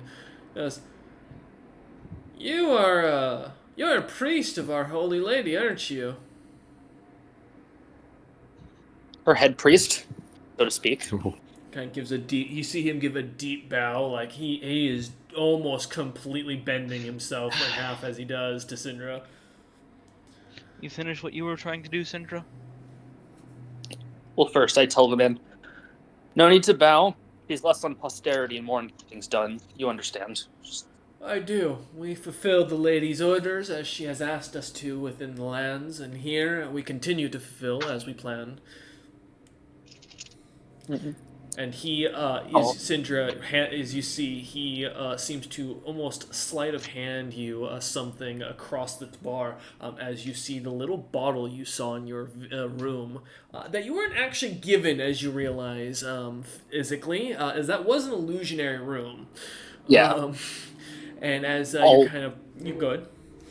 I'll like slip it into a pocket and give him a nod, and just say it will be done. He smiles and kind of goes back, kind of steps back up, kind of looks at the three of you, and as he kind of sees that you are about to converse, kind of starts to walk over to the other side of the bar as he goes to talk to another customer. Yes, James. If all goes well, he'll be dead. If not, I'll make. Who's dying? Don't worry about it. The less Okay. we know on that instance, the better. Yes, plausible deniability and all that. Just know someone crossed us and has to be dealt with. Fair enough. And I'm trusting Cinder to watch our back for us, especially since I'm thinking if she goes along with my plan, stability here should be clear-cut and dry. Yes, Oh. I'll make the deal you want. Get rid of him. Any other stops I'm going to have to make? I won't be able to take any more orders once I'm on the move. You probably won't be able to get me any messages until the meeting. No, but I'll probably be leaving Stan, making sure Stan comes and works under you at that point. I'm tired of having a leash on me. That was the other messenger. I should hire a druid for that. I don't think sending a chocolate mage, though, will be a good idea. Yeah, I can work with Stan. He still owes me a blood debt. Oh, well, that'll help with you, I guess. If you come across any druids, I do have a job for them. James, you know you're probably going to have to hire another guard from here. That'll be the other thing I talk to them about. See if Although there's they one willing. They did mention some adventurer apparently stopped in. Well, then I guess I'll talk to that one. If he's fresh in town, then Then he's probably not part of this specific guild. yes. That would be beneficial. Extremely. All right. As I finish off probably the second letter, the one that probably going to Normax lands, informing him that there has been illegal slave trade happening that he may want to look into. Okay. Yeah. So you're heading Since off I don't- soon? Yeah, since I don't really sleep, I'll probably head off during the night. You probably won't see me by morning. That's fair. No time to waste. You've kind of given me a lot to do in a very short amount of time. Yes, and I'll just say this. Get everything you think we can. Okay, but like, what's the main thing you want? I need to start. I Is this a need priority list? Or... I need the one thing that you really want, and I'll push for extras after that. As you say that, Syndra, you all hear or turn as you hear the door to the tavern slam open as a young Snowbeard wearing light leather armor and having a pretty heavy leather satchel on his hip kind of comes in, sweating profusely as he looks about and goes, I got a courier letter for James of the Ironheart merchant Right here. company. I'll meet him so he has to move less. Hand it here. And looks at Syndra, seeing James say that. Kind of looks at Syndra and goes, I'll just nod when he looks back to me. I need a signet dagger of some sort to prove of, who you are. I mean, we all technically carry them. Yes, of course. So I'll take it out. As he looks at it and kind of pulls a little a box he has, or a little chest he has, and kind of pushes it up against the signet at the bottom of the dagger. It begins to burn, and the chest begins to inflame as a little letter kind of pops out, and he like holds it out to you, basically, very gently. All right, let's see what this is. How far did you travel, lad? Too far. And he turns and starts jogging like back out as he is gone. He does not wait for you to talk as you see Yeah. the royal We're sigil. gonna throw him 3 silvers for that. Okay, I As saved you money. see Hit him in the back of the head. And you see the royal courier sigil as your coin comes like dropping into where he was standing as he is gone as he turns and runs. Well, no, I was going to, but he was already gone by the time I was like, okay, let's give him a tip. No, fuck. For my own He's a busy comedy, man. Yeah. I'd like to cast a beneficial spell on him as he leaves for my own comedy. Okay. I cast Ice Skate. I want to see how fast he goes. Oh, shit. He's gone in a blink. I was worried for his safety there for a second, but it seems like I don't need to be. He vanishes as you see his shoes glimmer red for a moment, as the metallic edges of them seem to glimmer with magical Roland? power, and he is gone. I'm gonna say this. It's not much different for someone without the chieftain's approval to sleep here or out in the wild. I think it's probably worse for Snowbeard in this town at this time right now to be alone. Just a thought. That's probably fair. Roland looks around the tavern and people are kind of watching James and Syndra. Syndra, as you look, the letter, it has the Stronghelm mark on it, and specifically you recognize Magrel's personal sigil as the ink mark, or the wax seal mark. Yep, I'll crack it. Let's see. As you kind of walk back Am I over getting to yelled the at bar, already? cracking it as you do. Roland kind of still standing between you and James, Syndra, as you do. You open it up and it reads simply, Dear James, the date was never confirmed, as I believe you left before I was able to give you this information, so I hope the courier finds you before it happens. The King's Moot, or King's Gathering, has been officially designated in December 6th of this year. We expect to see you there, as well as the other house heads. I look forward to the outcome. P.S. Please expect to be there without me, as I have already been designated to be on vacation in Greg's territory during that time period. I'm not a big fan of the snow, and so I'm going to enjoy the summer vacation. Good luck! And there's a little drawing of him just basically sitting on a long chair. Syndra, the only thing Nice. other thing I'll ask you to do is going to be nothing big. Let him know being in Greg's land might be dangerous for his health. I blink at him because he's expecting me to go to another. Yeah, go there. And then No, another- you left him and with a then a bag of frog- sand. And then I don't know if he actually took it with him, to be We honest. can find out. Last time you heard from him, he was fighting a gold dragon. Maybe he lost his sand Well, in the You fight. he took it with him to fight the gold dragon, so We'll see if he. What am I going to tell him? That's That all the land is dangerous? He's not going to believe me. He's gonna be pissed off because I ruined his vacation. He'll be fine. I'll message him on the road. that's all I'm asking. Jeez, What is the date? Today's date, currently, you are in April 15th. All right. So plenty of we time. have about 8 months. Yes. Okay, that's fine.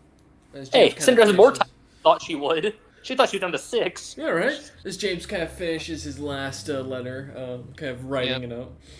That one to being the Skrolokin clan to get Hugstory married to Syndra, letting Syndra know this as I write this, Yeah, and yeah, awesome. to get them to hopefully give me Hugstory.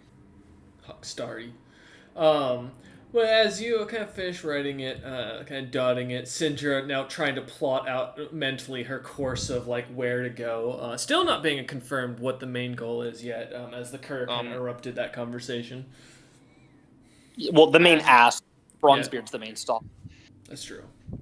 What is the Let me one thing ask- Is it elevated house rank? Is it what certain amount of resources, trade rights? I need like the one hard and fast thing that you want.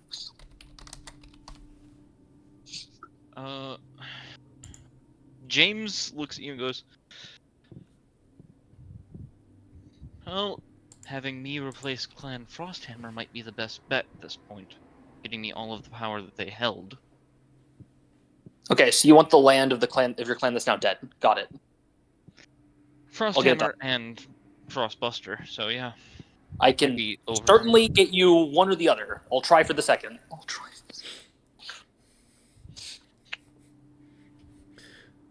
But I trust you to handle this however you deem to best support me. Okay. Syndra prep to head off with a lot of random shit as she goes to walk. There's a crump sword on her back. Like, there's a lot of other random junk she's picked up. Yeah, that I'm not gonna stop her. Anyone who sees James, if the crew asks, no, those are hers. I was holding on to them. It's a little. Yeah, this is all shit. It's a little Roman pack, long stick with everything Yeah. kind of dangling down from it. So at different points. No, she has her sled again. That's true. She does have her sled, and now Ice can pull it. adventure. The sled adventure goes on. Well, Sidra, this has been a nice time working with you. Hopefully, we'll see you again. We will. Yes. The King's Moot. If I don't show up at the King's Moon in 8 months, assume I'm dead and go from there. Oh, all right. Although if I'm dead, it was Audrey Jr. Okay. Okay, if you're dead, I'll kill him first. Thank you. As I go to leave. You head out to the pitch It's the blackness. last request. I can't ignore it. Don't forget, I'm of your clan now, not Frost Fury. Yeah, I know. You're part of Clan Ironheart. I know. As Cindric heads to the tavern door, kind of walking out, Ice all fully latched up already to the sled. As the two, or as Cindric kind of climbs onto Wait, it. when did Ice get that big? Seeing the who good? I got stronger. Don't worry about it. Don't. Some demon shit or whatever. You've seen me grow ice before. I know animal growth. As James and Roman kind of walk to the door. I don't remember him looking that spiky. As Syndra, like a creepy Santa Claus, and at the perfect time of year, truly, for this, as we record this in December, Syndra kind of gets onto the sled, putting the pack down onto it, kind of grabs hold of the reins, and Ice begins to take off at a dead sprint into the pitch darkness that is the stormy weather all around. Here comes Krampus! As I go back into the Chocolatiers Guild, and I'm going to pay a little bit extra to try and get these letters out as quickly as possible, given one is also is going to be more than a year's trip. Okay. And I assume, Rollman, you're going to follow James over? Yeah. Okay. As the two I of know you, we still also have the you do have the rough blood. following Yep. us. Well, he was just standing outside of the tavern, acting as basically a bodyguard in case of. Given his size, these taverns are a little bit more difficult to get into. Made for That's dwarves. fair. I'm going to get him a nice drink when we get back on the ship. Right. As the two of you head over to the Chocolate Man Guys Guild and open the door, the young Snowbeard, air quotes Snowbeard with a brown beard, you're not fully sure, is kind of still sitting there at reception. Kind of watching and looks up and goes, "Oh, are you here about the killing order? We've already sent those orders out. You can't request it back." Not here about that. That's What if her you business, request someone and to I kill don't- the one that was hired to kill? We don't accept those without good reason. No, You I'm want here it to on hire here? a fresh adventurer to be a bodyguard and send off these 3 letters. The letters, like I said, will cost you a gold piece unless it takes a year to get there, in which case it'll be 10 gold pieces for every year it takes. I'm willing to accept that. One is heading to Aru. That'll take about 6 months. That'll be 1 gold. As James places 2. An extra portion to, hopefully, Sure. expedite. I'll let the courier know. And then 1 to Clan Scrollkin. Head. And that'll take us about half a month. Okay. 1 gold piece. I place another 2, and same thing with the last one, going to the Clan Treasure Horn. Head. He nods and goes, it'll take about 3 months, but nods and goes, it should be about 1 gold. And 2 more get set down as I pay double just to try and expedite them. Kind of takes the scroll, pulls the gold over, kind of setting them off to the side as he puts a little note next to it and goes, and you said you're looking for an adventurer. Yes. Well, if that's the case, I need you, as he kind of leans down, pulls out a couple of forms for you to fill out and sets them down. I need you to describe what you're looking for. Or you can try. Kind of stops. Or I can try what? Or you can try heading into the feasting hall and see if you can meet someone to bring on willingly. However, they'll have to sign off when they leave. I can do that. I heard there was someone who just entered in. Yes, he's in there currently fighting, last with what I saw with one of our elder guild masters, something about a food portion. I'm not quite sure what was going on. The beast folk are all filthy creatures. That's inherently untrue, but your opinion matters to you. For a snowbeard. As James will walk towards the door. As you walk away, fully ignoring his comment, he looks at you with an eyebrow raised and just shuts up and goes back to his paperwork. As you head into the tavern.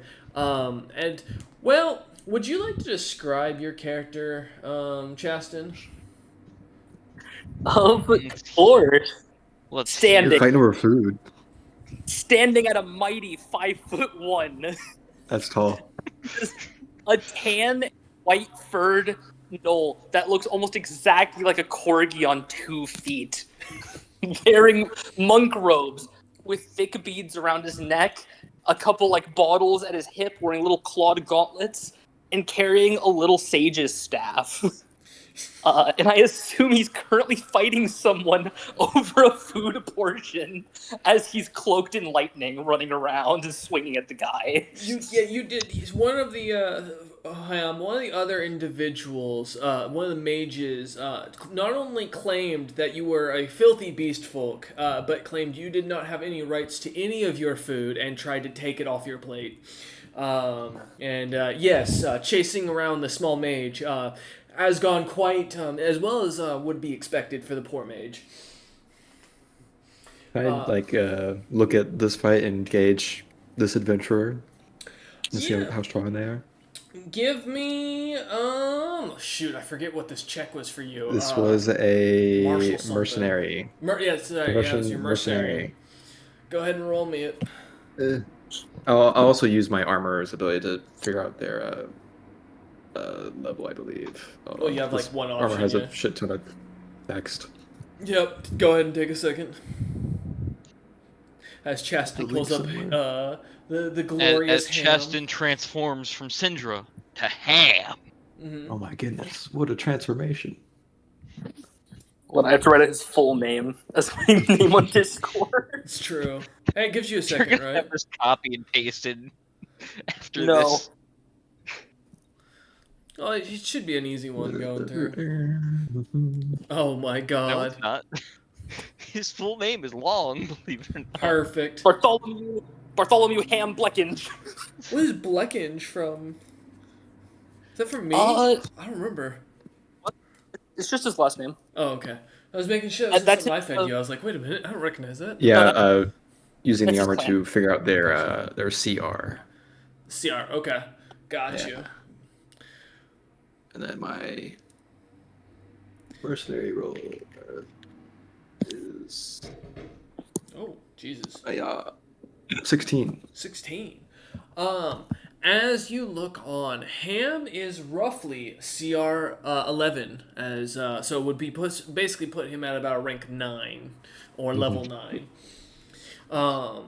roughly. And as you kind of get a good look of him up and down, he's got some decent gear on him. His staff kind of catches your attention, but he definitely doesn't look like an individual that is weak, like a caster. He definitely looks well worked out. Even underneath the fluff, you can tell he's very disciplined as he moves about with almost a surprised amount of grace. Your guesstimation, if he's not a hand-to-hand fighter or barbarian, could be a monk of some sort. It's a little hard to tell based on him just chasing around a poor mage that is way over his head. This is a strong individual, James. Some sort of a melee fighter. Is my best guess about our strength. Looks like I'll be having to focus more on support then. And probably be around mid. You already decided that this is the person we're getting? I mean, he's kicking the mage's ass, and I'm not looking to hire anyone who's been here for a while. Eddie looks kind of weak. The elder member of the guild, by the way, is what you guys were told. Yep. Yeah, Yeah, yeah. elder member of the guild, so... As I think he was born to that position. Excuse me, sir, as he runs by, as I look at Ham. Huh? Would you be willing to take on a job? I mean, As Ham, I can't. As Ham says Another this, And James, before you get a moment to continue, you see us in the background the wizard who was running away with what looked to be a slab piece of meat with like some sort of sauce on it seems to trip over a chair and end up landing face first into the piece of meat and sliding across the floor. Serves you right. Karma. But as you watch this scene kind of unfold for a moment, Ham kind of confirming. Go ahead. I'm looking for another bodyguard. My name is James. James Ironheart. As James will fully offer a hand to shake. I'll shake his hand. Is that racist? Asking a dog What? to shake hands? Damn. No, James shakes hands with the. Sorry, first thought that came to mind, I'm like, man, he just asked the dog to shake. That's fucked up, bro. We didn't say to shake his hand, to be fair. He just No, put I one on his offered. head. I didn't say if I would have gone shake. Give me your then bite. it would have been racist. Ham, sit. Oh God! Don't you fucking Fucking- dare! Sorry. my Don't you bad. start. Your people aren't in much better position. Damn it. So, I'm willing to work with you. I'll shake his hand, but there's a few oaths I have to follow that you'd have to accommodate.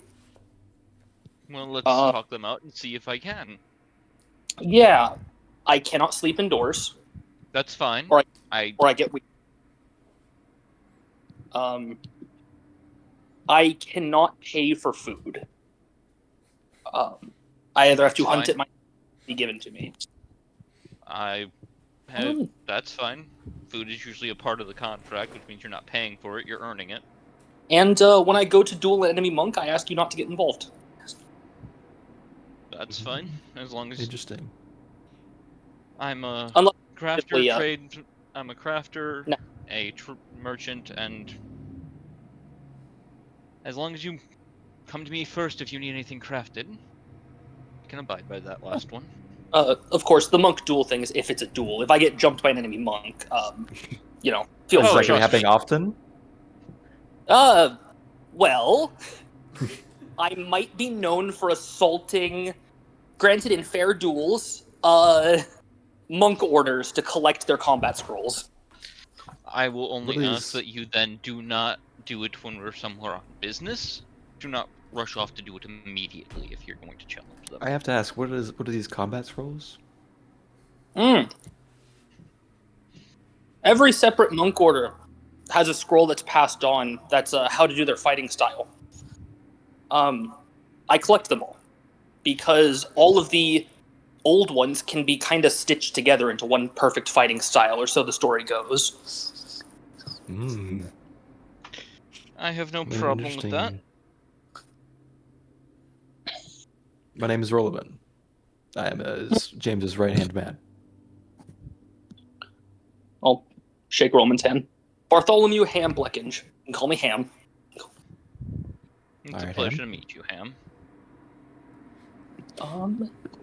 And I think with the hands being very close, James can actually see the kind of very holy gauntlets on his fist. Blinking, not gonna dig it up right now. I can do that, and I can provide you with a place to sleep that is outdoors. Okay. Along with, generally, we travel the world. Have you heard of the Ironheart Merchant Company? I mean, You don't With have what to I've roll been- for that with I what don't- you've been through. You know you haven't. yeah, I was gonna say, yeah. Surprisingly not. Much of my requirements come from me wandering the woods, and things happened. Understandable. I am a global head of merchant. Yeah, I'm tripping over my words today. Fuck. You can hear the wizard at the reception desk giggling as he's watching James fumble this entire thing. I am blaming him. He is casting a chocolatey curse. As you give him a glare, assuming with the belief that he might be casting magic for a moment, he just seems to laugh a little bit louder. Anyways, Warlock. Oh, no. I'm joking. I run the Ironheart Merchant Company. We are a global trade network, and as the head of it, I need to make sure I'm watched. I've already had enough attempts in my life that it is dizzying. What are your expertise, Ham? Hmm.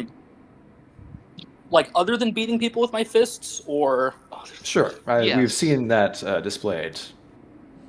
I um, look to see if the man is still laying on the Oh, flat on the he's mat. out cold. I was formally trained in diplomacy. As I was an heir at one point. I'm good at stealth. I'm somewhat knowledgeable in religion. I can sing very well. Mhm. Um, I'm good at reading people, and I am very attentive to notice things that are happening around me. All skills I could use. And I'm learning how to make alcohol. I feel like that's an afterthought. I But can definitely use that. Oh man. kind of, We have a ship Ham, of people who would love to drink. Ham just blinks, that being one of his more minor skills, and just shrugs. It's like, all right, I'm glad that's the important. I'm care more about the other things you mentioned, but apparently James thinks otherwise. Hey, if we ever run out of booze, do you think the crew would forgive me? No, they would not. I will say I make a null alcohol. I'm not sure. Well, we don't usually Alcohol is share it. alcohol. As long as you don't piss No, I into it, I think we'll be fine. stare at Roll and be like, "You have some kind of animal?" Huh? No. It was a joke. The guild receptionist is laughing in the background as he cackles to the He comment. he found it funny, I guess. I wasn't trying to make him laugh though. You hear? Okay. Uh, I am currently on a request. It's kind of a go wherever. Apparently, something about demons being around. I'm supposed to identify them. A lot of people are also on the quest. Um, Yeah, it's kind of just to report them as I see them, kind of thing. I can give you one to report technically. Oh, To gladly. I'd assist have you to in head that. there, but yeah. The city's no longer there, from what it looked, What? from what we last saw, because of the individual. What do you? What do you mean? I'll give the other portion of my other portions of name. I was the heir of Frostbuster, and I also am a part of Clan Treasurehorn through blood. Last Spider had a demon, and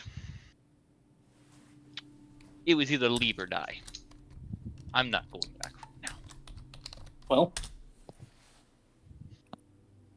you know what? Ham will be the first to go report that for payment. Yeah, all right. Right.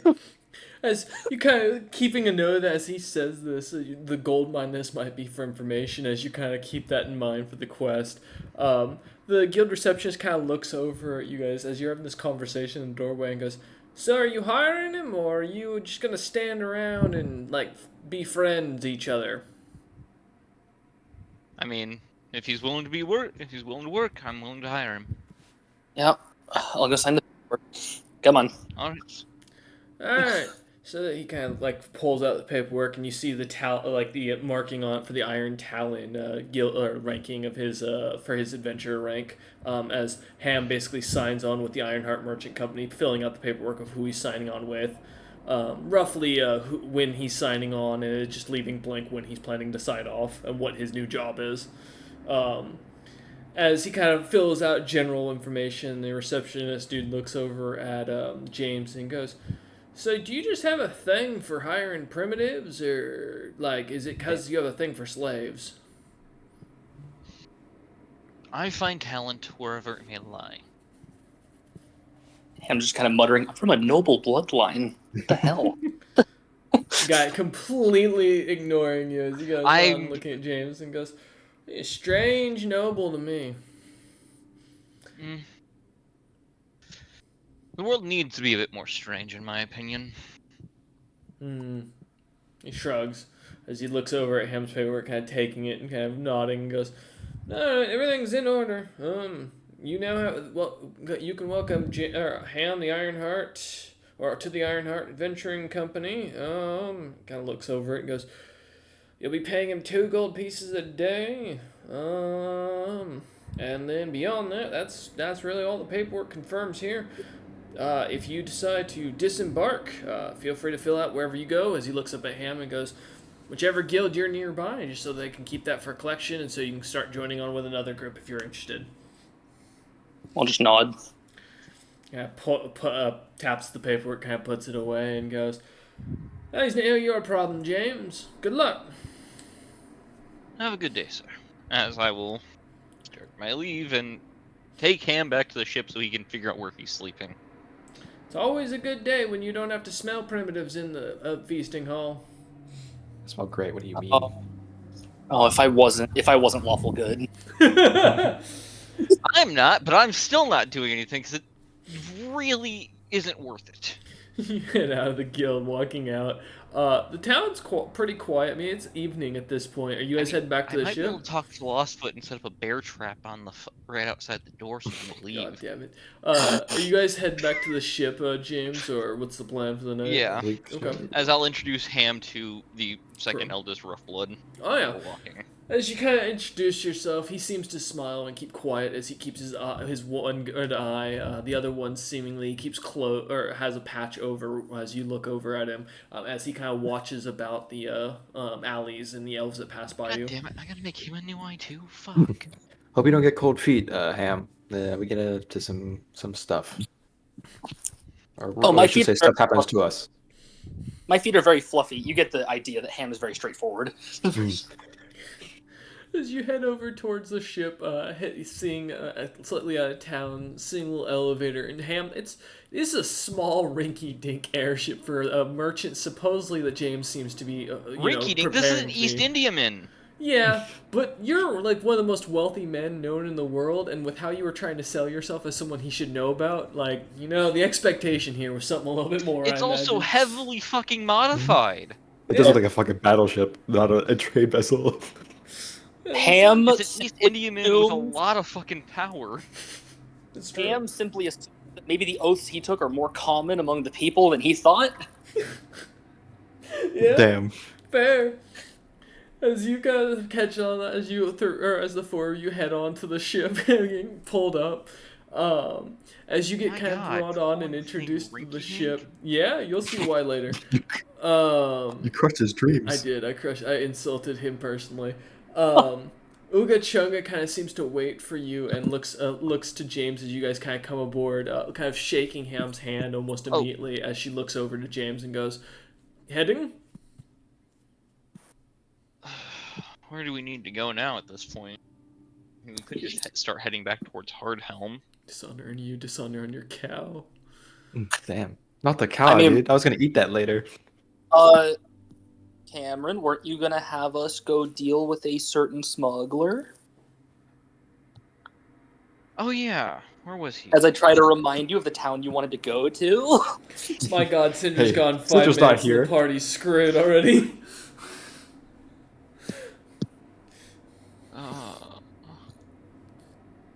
I gotta figure out where he is. Yeah, it's Now. really funny because. Oh wait, yeah, because he is. Treasure. Cove. Yeah, Cove, we're heading yeah. towards the Treasure Horn territory, so we're heading towards Treasure Cove. Okay. Because apparently you want him to kidnap somebody, which is going to be interesting. But... Yeah. Ham, your first job, you're gonna grab somebody who's evil. Oh, okay. As James I will turns list out their to crimes this for you. like primitive, which. But Ham has never seen a creature like Uga Chunga before. Gives the order to head to Treasure Cove as she just turns. This giant walking over towards to begin moving the ship as you are taken below to see a vast amount of races you've never seen before. I mean, to this amount of people. I will also show him to the room that he can use for training, since he has to sleep outside. This is your room. Open the door. It'll have whatever you need in it. I think my room is just like a flat arena with like 2 training dummies. It's got a sumo ring in it. Yeah. Yeah, My it's training a room looks combat. a lot more complete than this. Roman kind of pokes You his also head have in weapons that curiously. spawn into yours for you to It's practice true. with. It's true. As you guys start heading up to Treasure Cove. Also, we don't talk about the tentacle door. Yeah, don't question that. The what? You passed it as we walked We through had the to room. walk past it, so it's As there. you look over, it is gone. There is no room there now. Oh, good. I'm glad he's gone. Don't worry about it. Ah, But as you walk over to it, James and Horrifying. Rollman, you also notice that room is entirely gone, and so is the magical effect. There's nothing there. He ate Well, the fucking kind room. of, It's it just kind a of wall. appeared. Well, no, the fourth room kind of appeared with Melvin and left with Melvin. I am fine with this. no gain, no loss. Oh my god, true. And it shows it kind Because of. Royce just came up with that there was a fourth room suddenly when there was only 3 of them originally. As Ham, no, it wasn't me who came up with that. To be very clear, I didn't do that. There's someone else who did that. His name starts with a Z. As Fucking you show Ham around, though, kind of walking, introducing him to the crew and everything, the ship begins to move, and Uga Chunga lets you know it'll be about a month and a half before you'll get to Treasure Cove from where you are, given the weather and the big storm you're gonna have to skirt to avoid not going above the clouds. As this order is passed down, kind of get a second to look around, Ham. Now that you have Rollman and and James showing you everyone. 2 things that you recognize immediately. Catechus, you know who he is. And it's not from the character thing. You recognize him as the previous royal chef to the royal family of the Knolls without even having to take a moment. And secondly, good. Go why stare him down. He's no Fredo Glitterock chef. is also someone you recognize, as his portrait used to be hung in your family's estate way back when, as just an individual that knew your family. Two more clan friends survived? As Ham looks up Ham. at you, surprised. Ham's about to cry. Oh no. Ham, are you okay? Clan friends survive! As I go to tackle the catfish. Oh, please don't. Is this do I sense this is a bad I tackle? just put a hand on Roll inside and go, no, let him. I don't see any danger in this. Tackle hug! He's too big to be eaten. Well, I was more worried about punching. oh, that's actually high. Does a 30 hit your touch AC, Ham? Barely, surprisingly. Yeah. Wow, actually, I'm not shocked. You are a monk. As I you am go to tackle, the Catechus's mouth opens wide, and you are swallowed almost whole.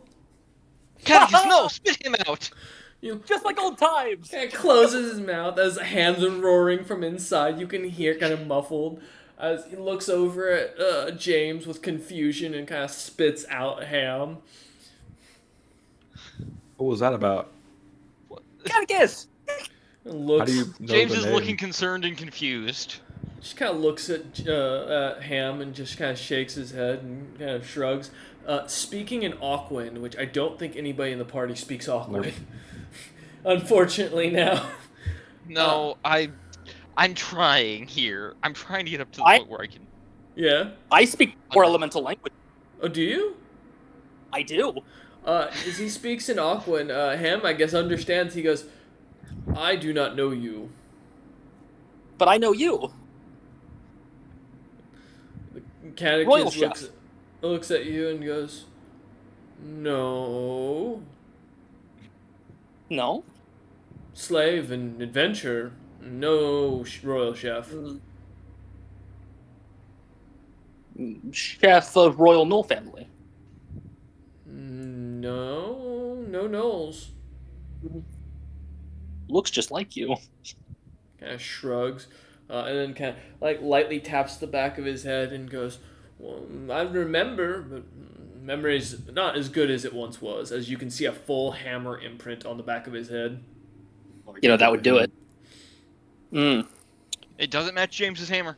I'll, Why? You sound like an abusive boyfriend right there. Jesus Christ, bro. Because he was trying to not make sure it wasn't thinking about him.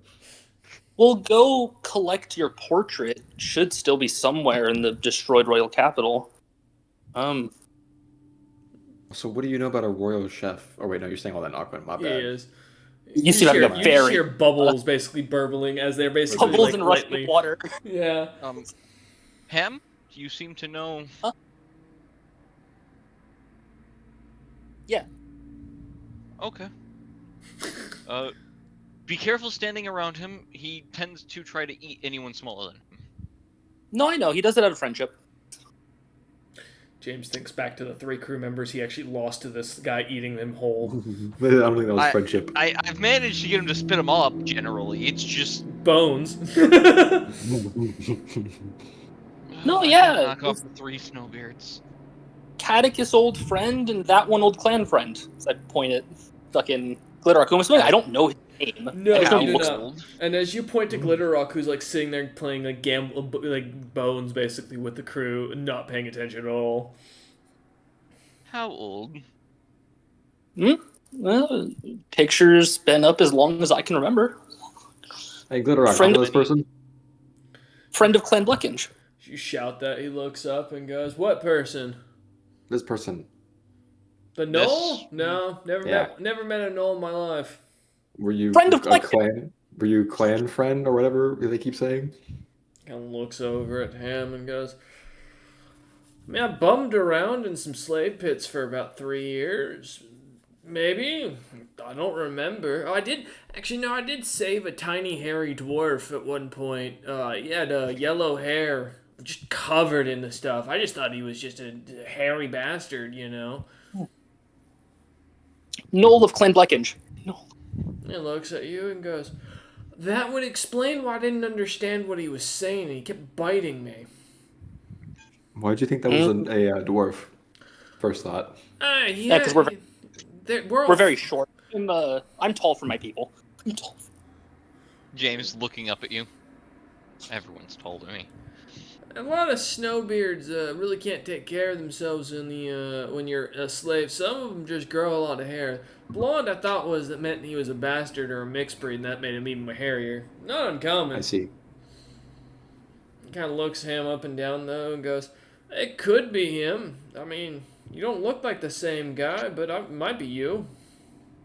How long ago was this? Who could tell? Wasn't me. Haven't needed saving. Maybe father, maybe grandfather. I know roughly that gnolls live a very long time from my time with Lar. Gnolls have a very wide margin on kind from 80 to 400. What the Yeah. hell? So You don't at know- minimum, this was 160 years ago. I kind of doubt James knows the exact lifespan of every different Gnoll breed. No, but I'm putting it at minimum, it's 160 years. James is more the type of noble that, while not on purpose, would have been raised to believe that all gnolls were the same. Yeah, so Very- at current, James would assume it's at minimum 160 years ago. Royal Gnolls live much longer. Yeah. And there hasn't been a royal gnoll in a long time, actually, in any book that James can recall reading. Royal, well, Ham is last. Royal Well, Gnoll Ham- line. You and I are both the last of something. You have something to bond over. Good for you guys.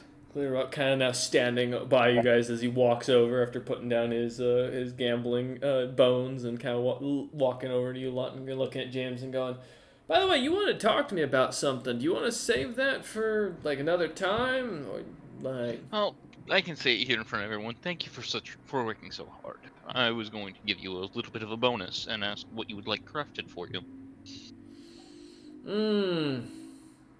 Kind of looks at you and goes, "A silver dagger would be fun. Some holy water that could like pour out of it, just in case. Great emergency weapon." I think of some. I can come up with something. I'll give you a I'll flask of handle holy my own water. stuff. I have 4 of those.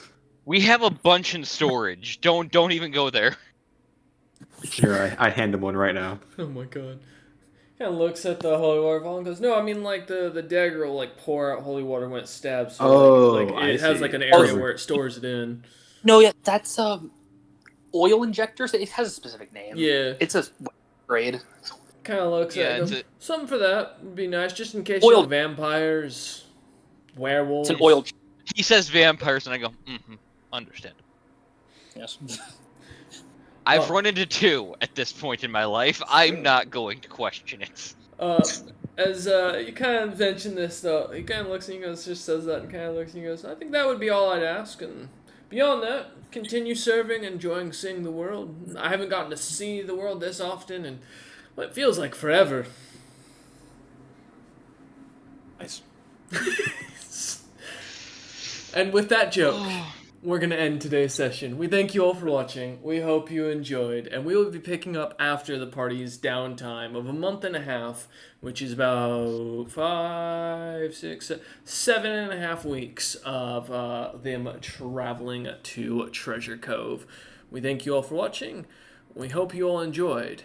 And as always, the Ironheart Merchant Company is the only reliable campaign that makes sure to get all of their episodes uploaded. So make sure to like and subscribe.